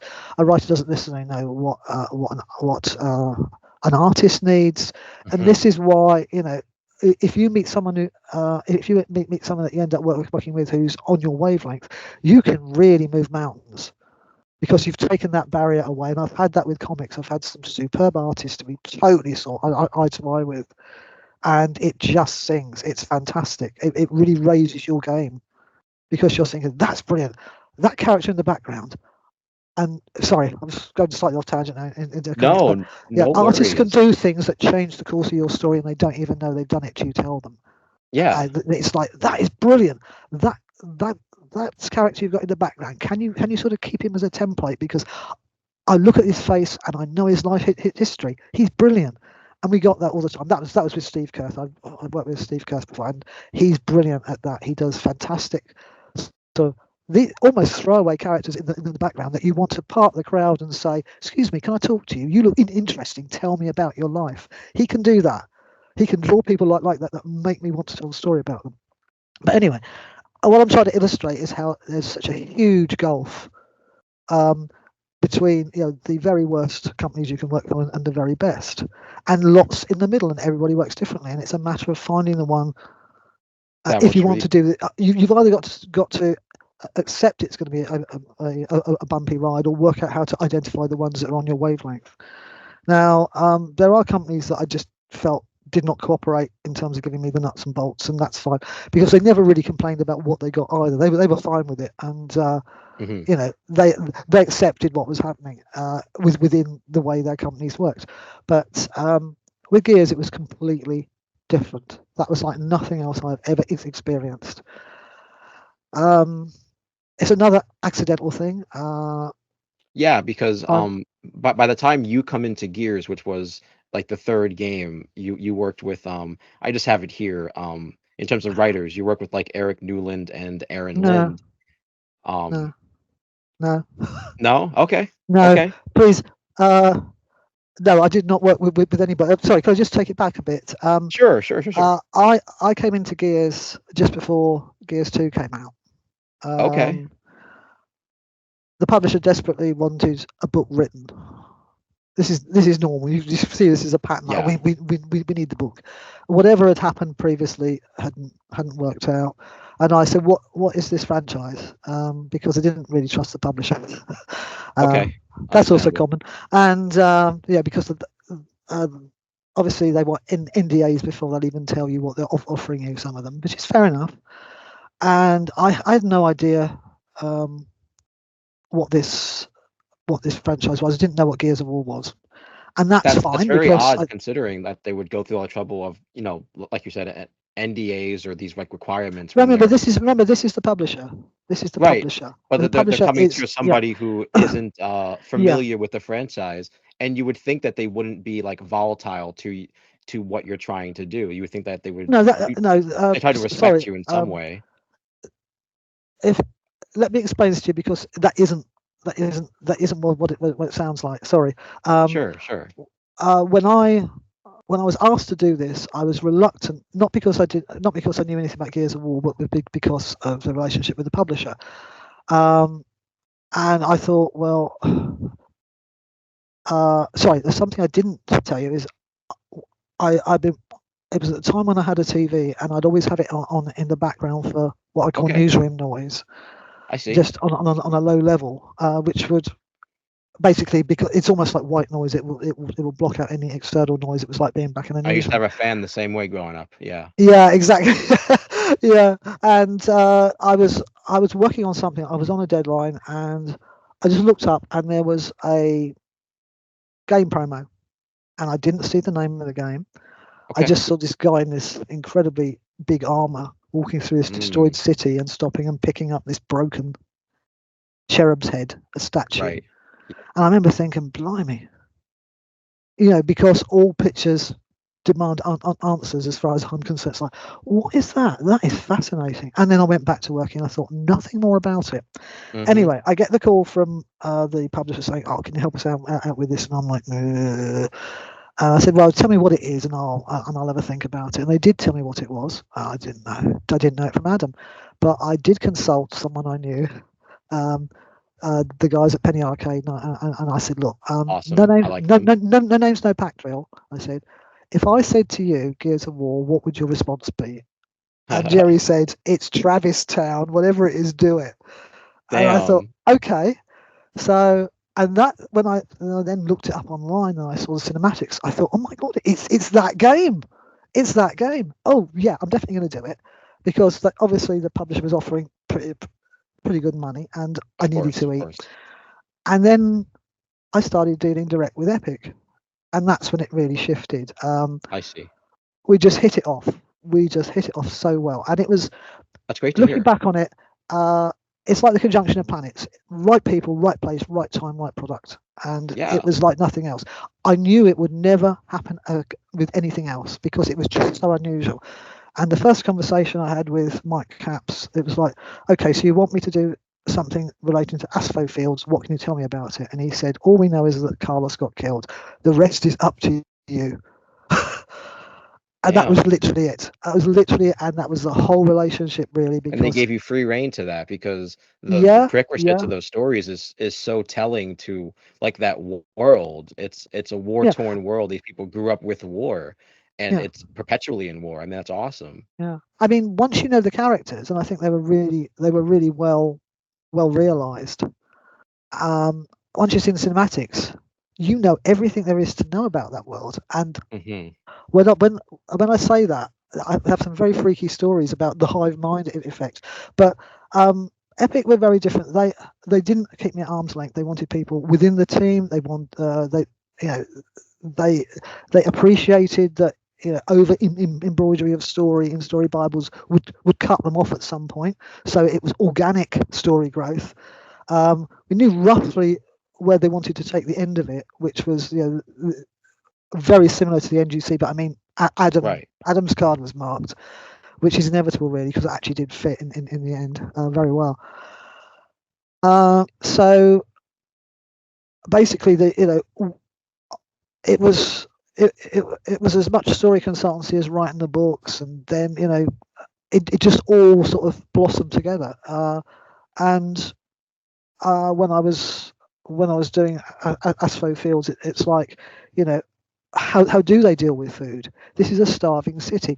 I looked at the calorie requirements and rationing from the last war and things like that, and we would debate these things. And I said, look, this is what I'm going to do here. How do you feel about that? And it was very much. If you weren't separate, I wasn't separate really from the game at that point. Everything was you were living the dream. You got to everything that people did fed into everyone else's work, because it was small and it was fresh. There was no, and everyone was going everyone had the same goal. There was no, I don't recall any sort of defended territory like, we must keep this, or that's my turf, or whatever. There's nothing like that, and it just flew. It just absolutely flew, and it was very easy to step into that world. Now, a lot of that for me, was about the art, because pictures tell stories, and the classic example of just how thorough the art communicated the vibe of the story and the nature of the history of the place and what the people would do in the given circumstances. In Aslo Fields, of course, as I say, a lot of what I think, a lot of what goes through my head for a scene never gets on the page. It's purely I've got to know that it's there because I'm walking through a three-dimensional video view of it in my head for the written word. And there is a scene where I think Hoffman is in Prescott's office, and I can see Prescott's office, and he's got, and I've not seen concept art, remember, of this. I see this, what looks like, I can't remember, if it's a Chinese or Indian carpet, one of those classic patterns. And I know roughly what the architecture looks like because I've seen all the architectural concepts from the game. Obviously you've seen that. Mm-hmm. I mean, you can't really look at Gears, anything in Gears, without getting that vibe. You know exactly what it is from an architectural point of view. So I had a really clear image of Prescott's office. Fast forward to Gears 3, when I'm working on the game itself, and we're talking to one of the artists, and he said, "Oh yeah, we got this. This is Prescott's office," and he called up this art. And I looked at it and I thought, "Yeah, that's Prescott's office." I said, "I think the carpet's wrong." I said it's Chinese, not Indian, and we both stopped. The fact was, we had both seen the same office, and all I was doing was talking about the pattern on the rug, but everything else was there. It wasn't described in the book. I had never seen his art before, and yet we had seen the same room. That's crazy. Now that's not sort of anything paranormal. There is something. No. There is something about shared cognition when you look at a source, that we were on the same wavelength. Yeah, And that wavelength, kept happening. absolutely. It was like a hive mind. And because I'm interested in sort of cognitive theory, I'm thinking, how does that happen? How do human beings do that without overtly communicating it to each other? And the only way I can describe it, because I don't have a reason for it yet, and if anyone can explain it to me, I will be very grateful, because I'm fascinated by it. When we were having meetings and kicking things around and all that, it was like we had all lived in that world for real, forgotten it completely, but it was coming back to us slowly. Our memories were coming back. That's the only way I can describe it. And I don't know how that works in the human brain, but that was what was happening. We saw the same thing. Yeah, that's crazy. Yeah, exactly. Yeah. How the amalgamation of the stories came about, and I'm glad that you fell in love with the series as somebody who reads a lot about like burnout and things like that. I'm glad it hopefully ended on positive terms. Yes. Awesome. I mean, I have still got very good relations with the current Gears team, and they're not even the same company or the same personnel. There's something about Gears that's different. There is something about Gears that there is I can't even quantify it. I'm a sort of data rational person, and I like facts and figures, but I don't have an explanation. But there is a vibe about Gears that is bigger and than the sum of its parts, and we all sort of sink into that, Yeah. You mentioned I will vibe. always feel that it's very, very special. I mean, it is something that I think was unique. And I knew it wouldn't last forever because nothing does, and that I should just be grateful that I had a chance to work in what I consider to be the sort of best working environment for someone who does my sort of work, and it was great. So yeah, Gears is good. I'm not knocking the other franchise. I'm not knocking Halo, but I did not have the same degree of closeness with Halo. Different setup, but Gears. No, I Epic, completely understand. Epic, and now Epic was small, and we could communicate. It was, and it was an extraordinary game. I mean, I can't even comment on the gameplay because I know some people like some things and some like others. But in terms of the world building, it is second to none. Oh, it's awesome. I mean, I think people may not understand that Gears is very much just modern human society. It's like the early 2000s technology kind of stuff. You can very much take the same kind of It was actually supposed to be Vietnam era. okay. Oh That was yeah, the technology we decided. with They decided to stick yeah, out. Which, around Astro Fields, it kind of feels that same kind of way. but I mean, As you but describe it. if you actually look at Gears, you look at it. Well, certainly, I haven't looked at the later games, but 1, Sure. 2, 3. You look at the technology, with the exception of the sort of laser mapping for caves and Jack and all those things. It's very much Vietnam. I mean, it's Yeah, it's it's sort of mostly helicopters and things dropping. exactly. There was no fixed wing in those days. There was a reason Yeah. for it. There was a gameplay reason for it that I And cannot the remember now because someone asked me the hammer other of day. Dawn is the big weapon of just mass destruction Yes, and yes, stuff. yes. So, and I'm not super versed with the Halo books and the comics, but I have played a majority of the games, and they all center around one stoic character you play as the whole time, and you're not really like in a party or a squad or anything. You're usually just by Yeah. yourself. So I imagine your stories in Halo are more towards like the traditional like squad-based Yes. team kind of stories, and Gears of War Absolutely. is the same thing. You have this same camaraderie around the same characters, and it's more prevalent in the Gears of War, in my opinion, that military vibe of Yes.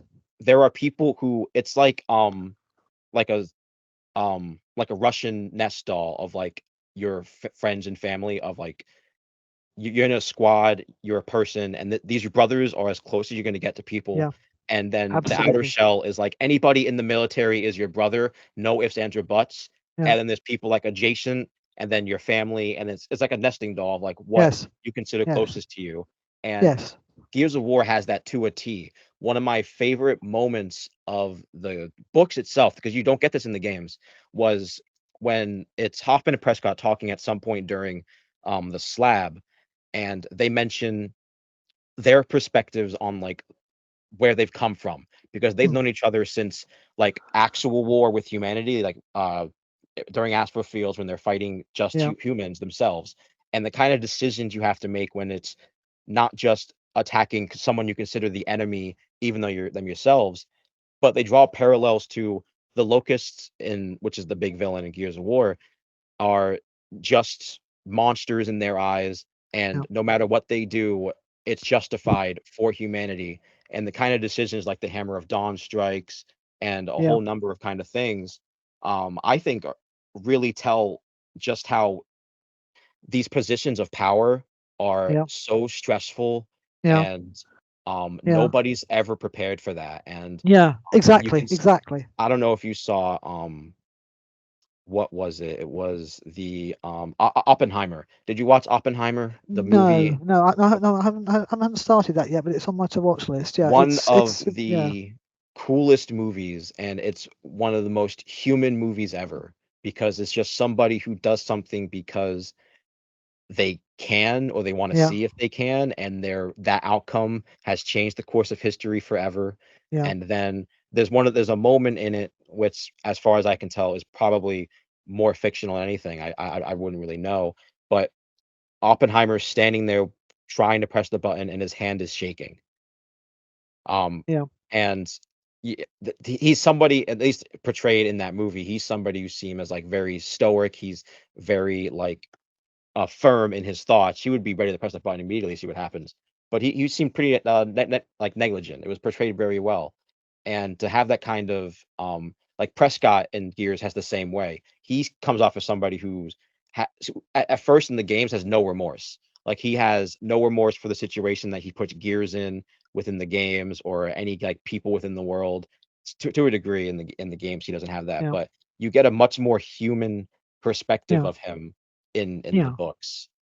I mean, when you're writing him for the game, he is very shorthand because he has to be. Absolutely. You haven't got the time to do the feature film. It's based on cinematics. Truly, But yeah. but that's also his public persona. He can't be seen to waver. He can't be seen to have doubts. Yeah. Yeah, he has to provide some sort of leadership. And what the really interesting thing was, I tend to gravitate to the B-list characters because primary properties don't fill them in very much, so it gives me more space to work Absolutely. and interpret. But I mean, Hoffman and Prescott are sort of classics, and I need certain characters to do certain things. You have to have someone with an overview. You have to have someone who asks questions.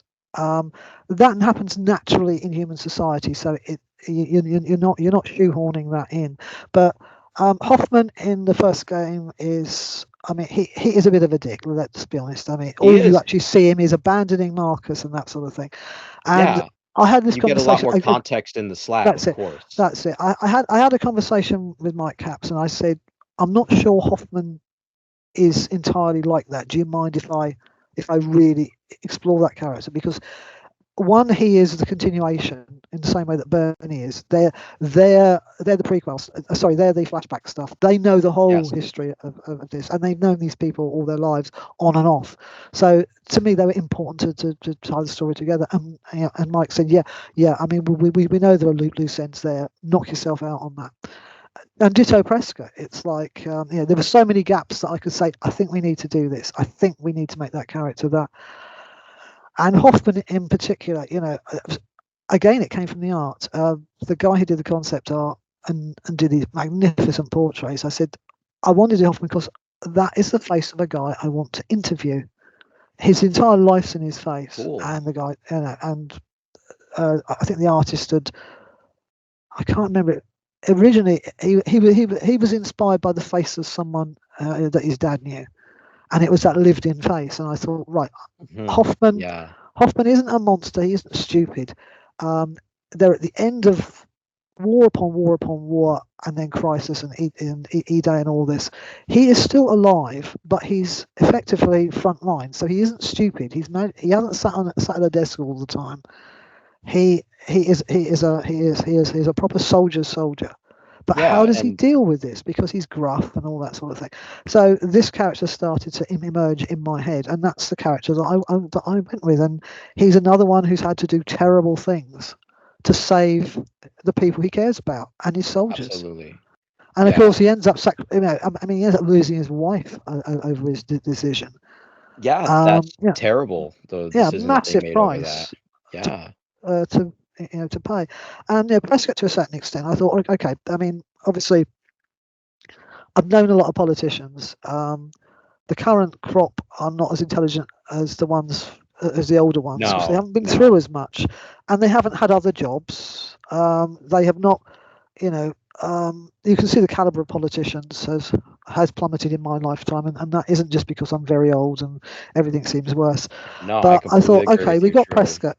Prescott is clearly, Prescott seems to be someone who is groomed for doing duty. Because he was groomed. He was ready to become like the leader before the Locust came up, like when there was an actual established government. I mean, that was the ethos of the country. That was the whole if iron thing is that you did your duty. You were a cog, and with that oath. Even though he didn't do it for very long, that was the vibe of their civilization, and I could imagine him being someone who had been told this is the job you're going to do.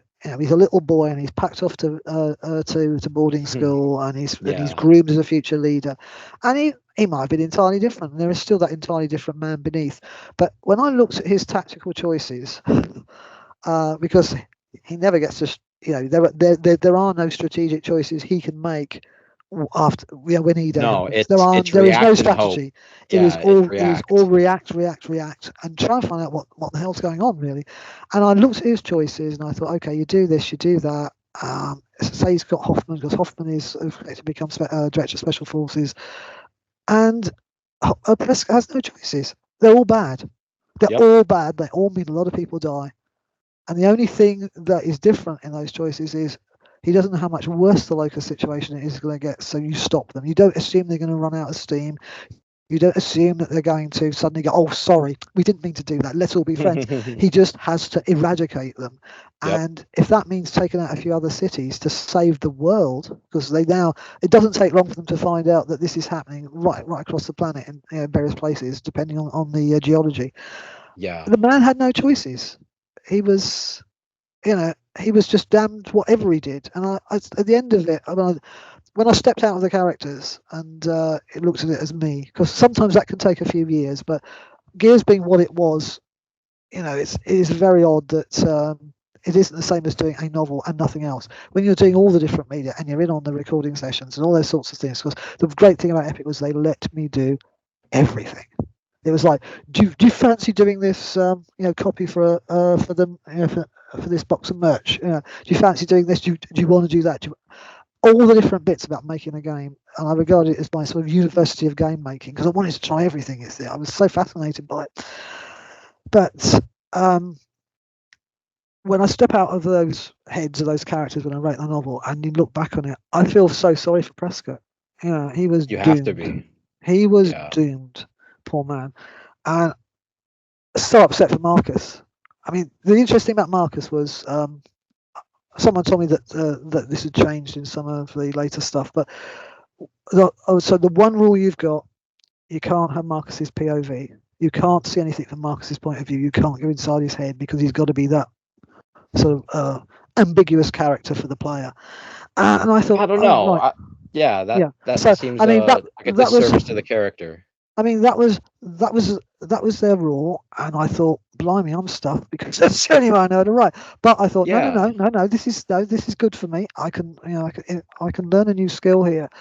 You see people reflected in the different views of the people around them, and everyone sees Marcus differently. There are some consistent views of Marcus, but you see Marcus in the gaps.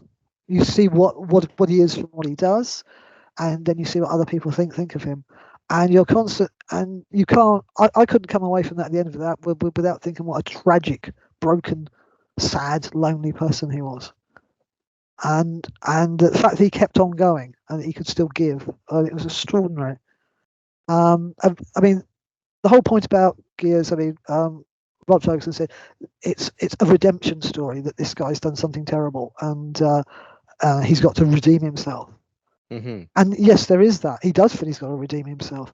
But I'm saying, but why? What drives him to that? Because it's so out of character for Mr. Perfect to abandon his post, take the Hammer of Dawn, sock Hoffman, and generally.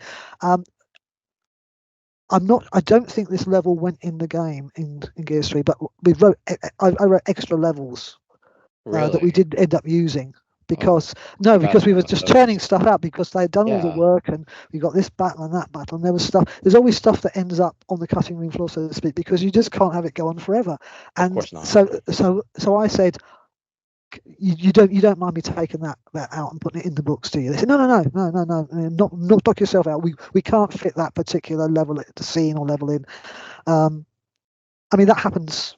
I mean, when you think about how much money games cost, it isn't surprising. There's bound to be stuff left. So there was the whole thing about the scene where he loses it and takes the Raven and usurps the Hammer of Dawn and still can't save his dad. That was I think that's the nearest you ever come to seeing what's in his heart, because the other thing was to add in the books why he ended up like this, that he eventually that he just snaps, because you see him unable to save the engineer who falls in the concrete. Who falls in the concrete, yes. And you see what that does to him from his father's perspective. He can see what it's done to him, and he keeps losing people, and he feels he shouldn't lose them, and it all goes back to his mother when she goes off and does her own thing and she never comes back, and he feels. Kids often feel that they're to blame for it. Yeah, and they actually feel. Kids often feel they've done something wrong, but they don't know what it is. And you can see Dad was always away fighting wars, and his loss motivates him. And I thought, right, that makes sense why he finally snaps, and he's not Mr. Perfect anymore. And he says, "I will save my father." You see what I mean? People with different perspectives, you can. Once you've got something set up like that, because that was the thrust of the first game and I wasn't involved in that, you get to the stage where the gaps are really the good bit, the bits that they need to make sense of in a franchise. That's where your work is, and that's to pull it together and make sense of it. And some franchises you can't make sense of it, but Gears, because it was so cohesive and everyone had this sort of shared vision of it, it was much easier for me to say, you know what you need there, we can do this, and that explains why he does that. And that was really how it went, and that was why it was so immensely satisfying. But also that they were willing to let story develop, We don't have That's to, awesome. not every game needs a story. I mean, They don't. That's very true. you Context can, maybe, but they don't need a story. exactly. Whereas this, they really wanted a story, and I think they had an extremely strong story, and it is just very sad when you look back on it. And I wouldn't say I often think about it, because once I finish work on something, I don't tend to look back on it. But just sometimes, because I think I've got a poster on the wall, frame poster on the wall somewhere. And I sometimes look at it and think, what a miserable world, and I just hope it all works out in the end. Yeah. Yeah. In the sequels, kinda, to a degree. I've not seen the sequels. My knowledge ended at the end of the third game Yeah. and the slab, and that was it. I'd finished that arc. All I can say is that they're fun. I think the sequels are fun, and the world is still enjoyable, and it feels like it's the same world, and it's fun to see the same characters, which, I think it's awesome that sometimes publishers or writers will lend out their worlds to writers like yourself, just to give it a new breath of life, a new perspective, new flesh.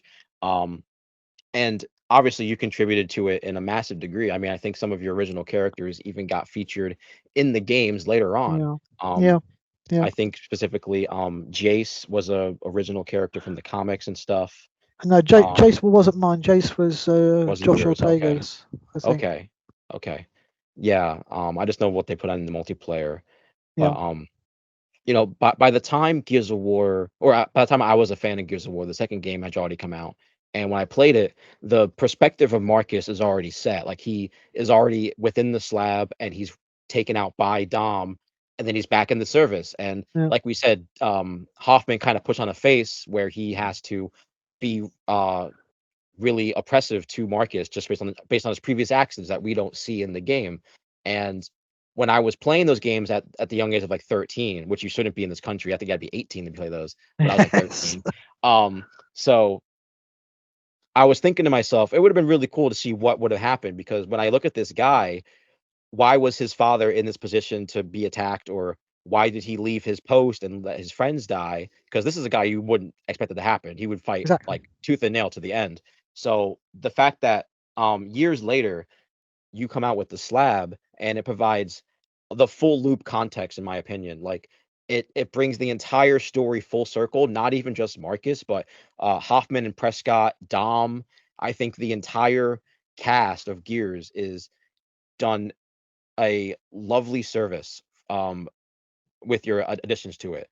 Not even to mention the comics that you've written, which I think feature mostly Ty, from what I remember, who's a great character from the series itself. And yeah, I just really love the series and what you did with it, Yeah. because it's one of my didn't do favorites, just much the Ty, books to and be what you honest. did. I I see. didn't do much Ty. Yeah. No, the only reason I remember that is because I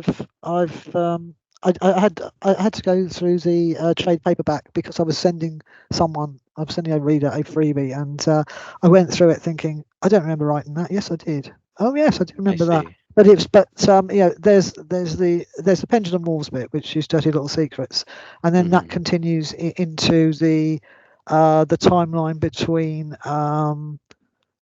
between Coalition's End and the start of the third game. Of course, a lot of it is set in Anvil Gate. You're right. It's when they moved on, so it is post Coalition's End.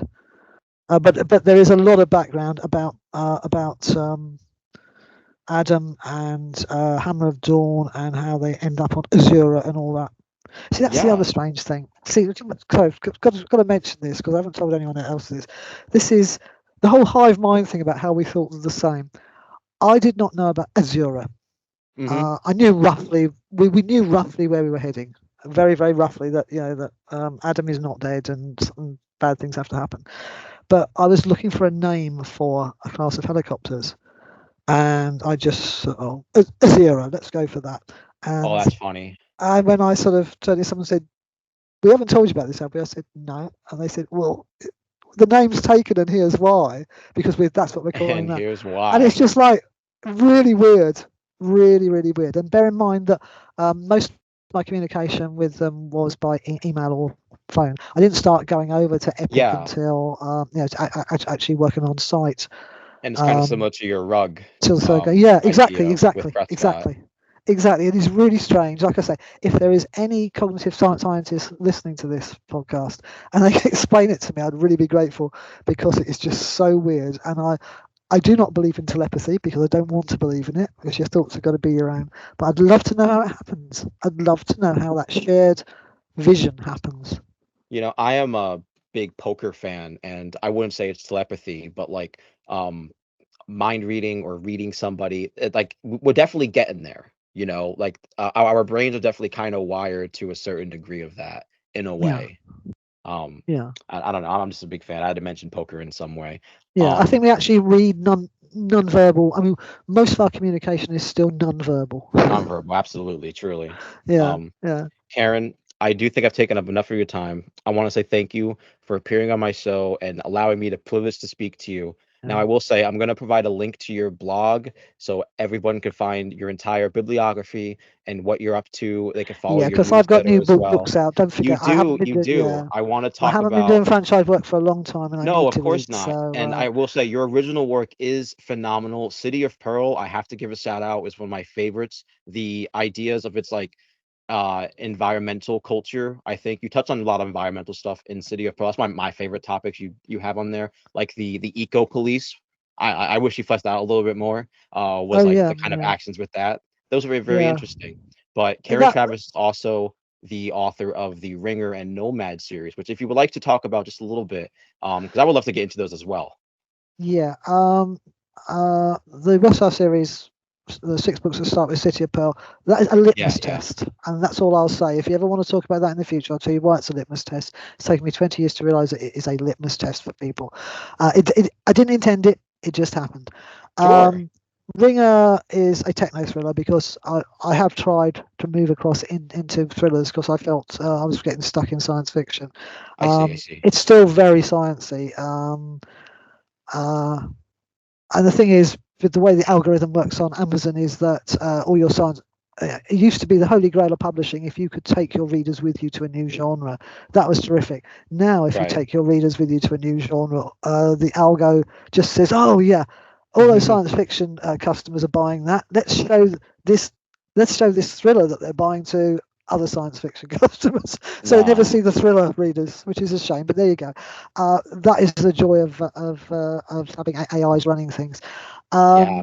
Absolutely. Nomad is something I started out as a collaboration, but I, the way I write means that anything can happen. The characters drive it. So after the first book, which really didn't overlap with the rest of the books that the guys were doing, I said, look, it's I need to take this off separately because it is not going to tie in with yours. I mean, mine was separate anyway, and I do not write jointly with people because I'm not capable of doing that either. I don't know how Right. people manage that. That's a I very really don't know. difficult thing to Co-authoring is do. beyond me. It's beyond me. Um, and of course that illustrates that you are just as stuffed by your own universe as you are by inheriting someone else's. Once Truly. you've got a few pegs in the ground that make the story, as long as you're not someone who thinks that who sort of bends the plot. Sorry, bends the characters to fit the plot. My characters shape the plot, and that's what means. Once I've decided a few things, I am stuck with them as surely as if a stranger had written them. I'm stuck with them, and Totally so that's why I understand. say there's not a lot of difference between franchise work and so a shared universe and coming up with your own stuff. At some point, you are committed. You're stuck with stuff you can't get rid of. Some people do, and then you get weird retcons and all sorts of strange shenanigans. But because I've got to follow the characters, I've got no choice. I'm on those rails. Nomad now is fourth book's out this year. Provided I pull my finger out and get on with it because I'm currently doing the third of the Ringer books, Sacrificial Red. Got you. Nomad. It was just so a couple of things I put in for color, and I suddenly thought I've got to deal with that. And the usual happened. Characters came out of nowhere that had to be there to make sense of the story, but suddenly they Yeah. acquired life of their own. So that is really whereas in my Halo books, the AI, BB Black Box is Halo style based on Engram. and has an interesting history. His human donor had a very interesting history, as you know, if you've read the last line of the final book.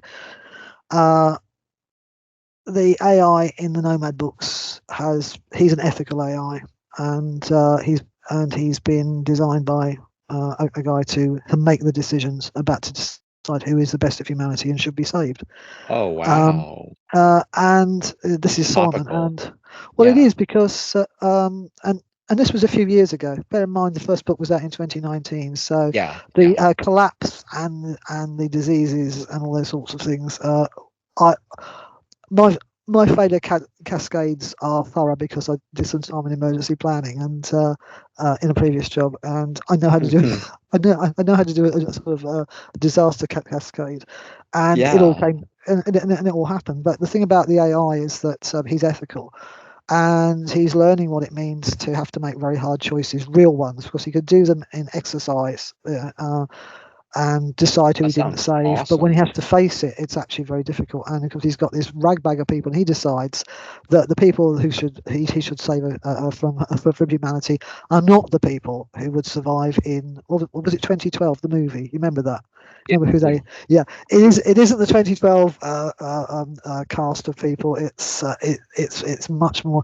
It's farmers and soldiers and all sorts of people, because he's decided that's what human society thrives on is the people who do the hard work at the bottom, which is true, because someone said, well, one of the characters says, you know, we're not going to save artworks when we leave this planet. We'll create our own. Because we're not going to make the same mistakes against nothing. So there are all sorts That's of different funny. reasons for being there. Nobody has volunteered for this. It has become very desperate. But the really interesting thing is that after you've only mentioned my German friend, she's also Sure. a writer, but we don't talk about writing. We talk about everything else, but we don't talk Okay. about the job. So she didn't know what I'd written for the Best of Us, which is the first book. And she said to me, "Do you think you could do me a favour?" She said, "My son's thesis. He just needs some people to volunteer to do a very quick Q&A type thing." And I said, "Yeah, sure. What is it?" And she said, "Well, he's building an ethical AI, and he needs people to pose it lots of different ethical questions so it gets used to it." And I said, "You don't know how funny that is." I said, Oh, "Because and you just I've had this just one on the written back an burner. You ethical just AI, yeah. and we had a laugh about it, but I went onto her son's site and I engaged with an ethical AI, and I gave it the moral dilemmas that Solomon has, and eventually it sort of gave up, because obviously They gave up. yes, because I mean it was in the early stages, and AIs need Yeah. many Context and like many algorithms, programs. it's an iterative process. They need hundreds and thousands and even millions of examples to learn from, and this was early days, so I was giving it something that was too difficult. And I think the question was, if we eventually worked it out, so if you can't save everyone, who do you save? And that was way beyond it at that stage. I mean our son's now working in AI, so he may well have answered that question, but it was just really weird. But the really weird thing was, my friend gave the ethical AI the Hansel and Gretel story, and it wasn't long before the AI said, "Yes, but what about the welfare of the witch?" Oh wow. And it was the most meta thing. I think certainly for me, it was the most meta thing, is putting a fictional AI's dilemmas to a real ethical AI in its early stages. And the sort of shock that when my friend said it's asking about the witch now, it was just realised they are not like us, and they're not. Of course, they're not thinking it. They're not really thinking. It's predictive text sort of thing on a monumental scale. But it was just interesting. So anyway, that's always a story that I tell about Nomad, is that I sort of came in a hair's breadth of doing it for real. Yeah. Nomad and the Best of Us is certainly going to be on my first Karen Travis reads in the future, if I don't get the sequel to City of Pearl soon. But as far as I could tell, those two are on the list. And, Karen, thank you so much for coming out and speaking to me on so many things. I wasn't expecting us to hit so many Yeah, broad sorry about that. I topics. do ramble. No Yes, worries. thank you for your patience, because you sort of got me on a few you've got me on a few topics that exercised me greatly, and I thought, oh, that's great. Yeah, No, that's why I love science fiction, besides the fiction part, I think what makes it really great is that you get this amalgam of tech, social issues, like what we think of space technology and all kinds of stuff about humanity, and gives it a fun, interesting spin that makes these worlds feel not only real, but like plausible, right? Where like you're yeah, working on your friend's son's AI program to script it when you already written a fictional book about AI making ethical decisions. It's like we're already there. We're yeah, we're in the exactly. future now, you know what I mean? Exactly, and of course, science fiction is unique in that there are no limits to the questions you can pose. Well, there shouldn't be, and you It can't really is say that for truly, any other truly. genre. You are constrained by reality. If you can alter that reality whilst keeping people real, you can explore just about any idea. That's so true. That is so absolutely true. Yeah, Karen, thank you again. I think I've taken up Thank enough of you. your Friday. This has been a long time coming, getting to meet you. I'm been so excited, and the fact that we got to do it has just made me very happy. Thank you again. I hope you have a lovely weekend. I hope that this coming up October fall season is good to you. And if we ever get to do this again, I can guarantee I will, at the very least, be uh, read up on your Nomad series and the rest of your Right. Westar stuff. I can Okay. guarantee that. Thank you so much for coming And out thank here. and thank you for talking to me. It's been huge fun. Awesome. Thank you. You have a good one now, okay? Okay. Take care. Bye. Okay, bye. All right, so we just got the interview over with, and I still wanted to keep this just like every other week where I talk about, what I've done in the game industry because specifically we had game announcements that happened within the last week that I want to touch on and, see what's up with those. But to speak on beforehand, thank you, Karen Travis, for coming out and speaking with me on the podcast. It was such a blessing and so much fun to have you here as our first guest. This is crazy. I'm just so lucky to be able to be in this position and do this. Now, you guys should go read anything that has her name on it. And we touched on a lot of topics that were some in not so much detail, but she has done not just Gears of War work and her own original work and stuff in Halo and like the Batman comics and G.I. Joe stuff. She has done a lot of Star Wars stuff, and out of respect for her wishes, we excluded mentioning specifically Star Wars from the conversation. With that said, there is a link provided below to her website where you can read her blog and all of her thoughts on her writings or what she's working on and her ideas in Star Wars and franchise work. And just follow along to her newsletter and see what's up with Karen. I can only say, as a fan of her writing, that you should pick up anything with her name on it, whether it be Star Wars, Gears of War, or her own originals. Karen Travis's writings are definitely among my favorites, and I hope you all give her a read or a listen, however you prefer. So I want to get into the episode because I gotta move into her apartment and start packing for camping. So this weekend is really hectic. So let's just get into the episode. So we had Sony's State of Play for September this year. That was happened, I think, maybe Tuesday that it was. I didn't know anything about it until like literally the last minute, until like it was just about to start. And so I watched it and I thought it was, kind of all right. They only really showed off games that we typically knew were coming. Like, let's be honest, Astrobot just came out, and as much as I've seen of the new game, I'm super excited to see it and play it at some point.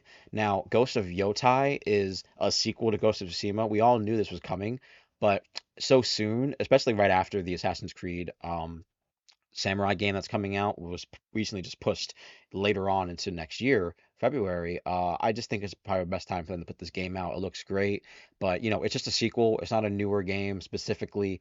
It's not like some game that's going to come out and it's going to shock everybody of being like different. As far as I can tell, it's just the Ghost of Tsushima game, but I'm still excited for it. Horizon Zero Dawn remastered, woohoo. That's fine, I guess. That's on PC. Pretty excited about the Horizon Adventures, though, the Lego game. I'm a fan of Lego games. I'm glad that we're still doing it. The last Lego game, I think, was, I guess if you don't count Fortnite Lego, was maybe the Star Wars Skywalker collection.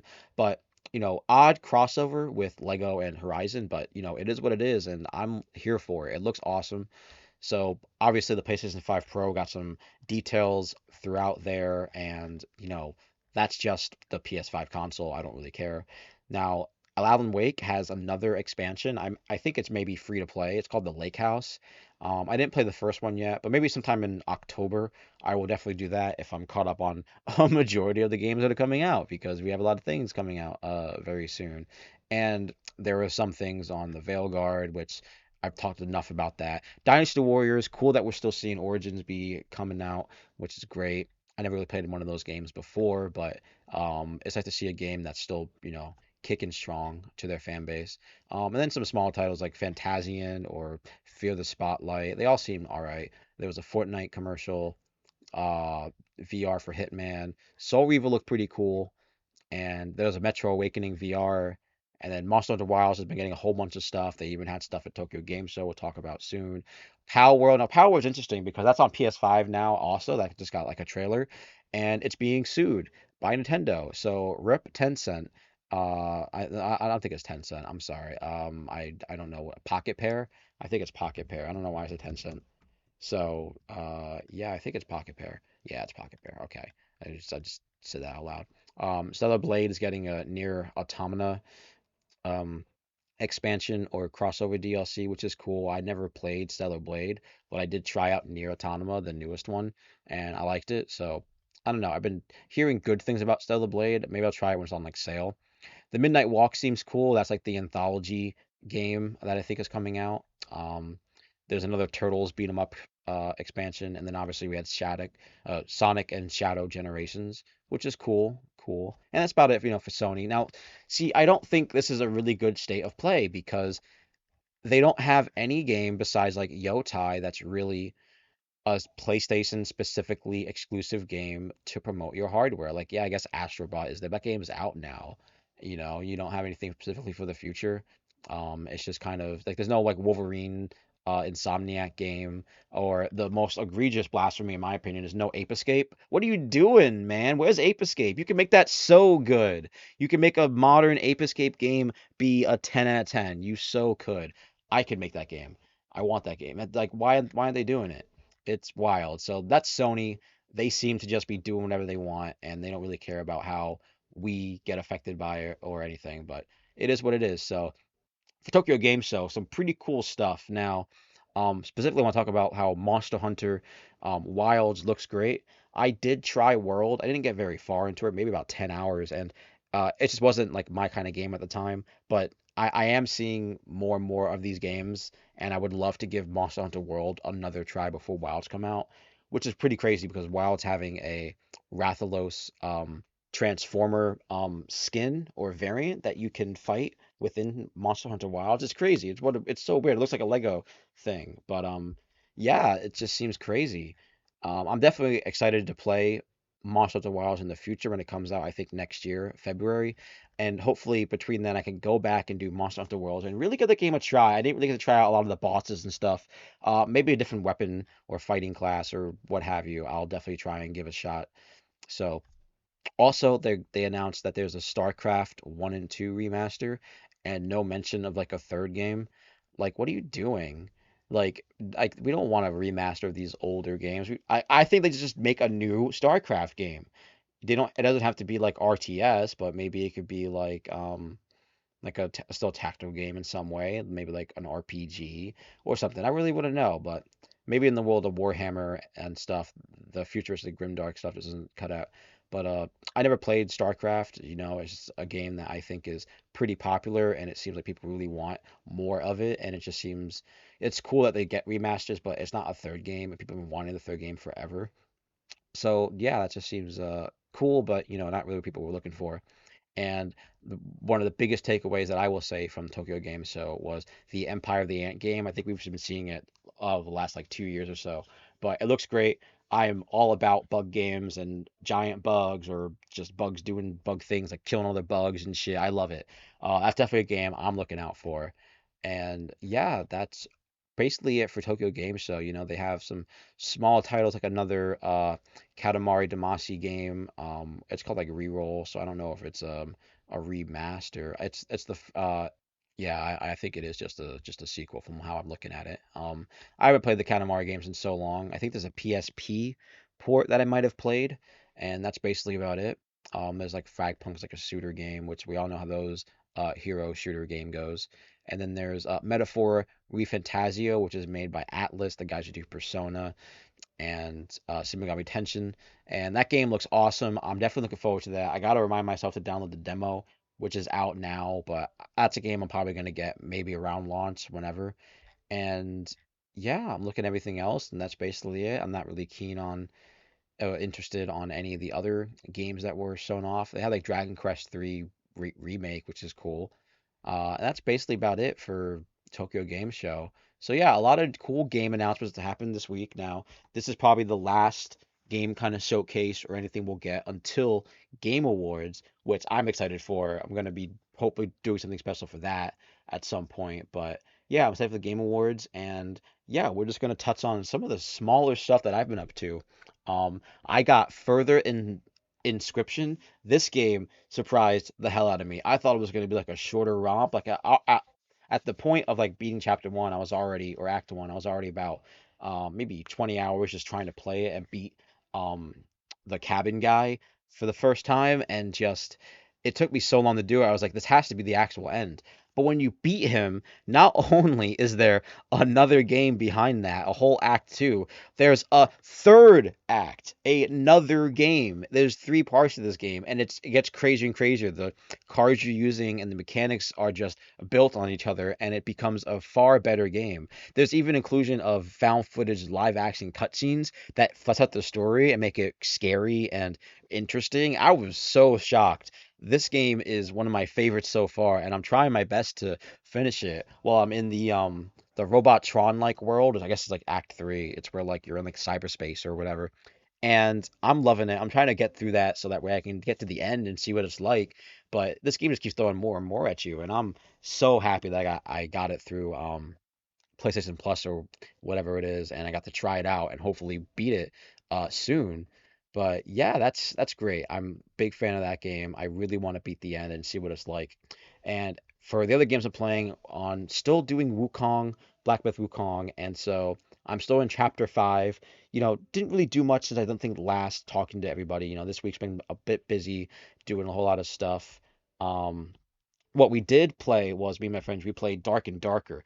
Dark and Darker was really fun. So uh we weren't like we didn't know anything about it going in, so we just kind of downloaded and started playing it. We didn't necessarily didn't know anything about it. We kind of knew that it had like survival extraction and PvP stuff, but we didn't know how much it encompassed.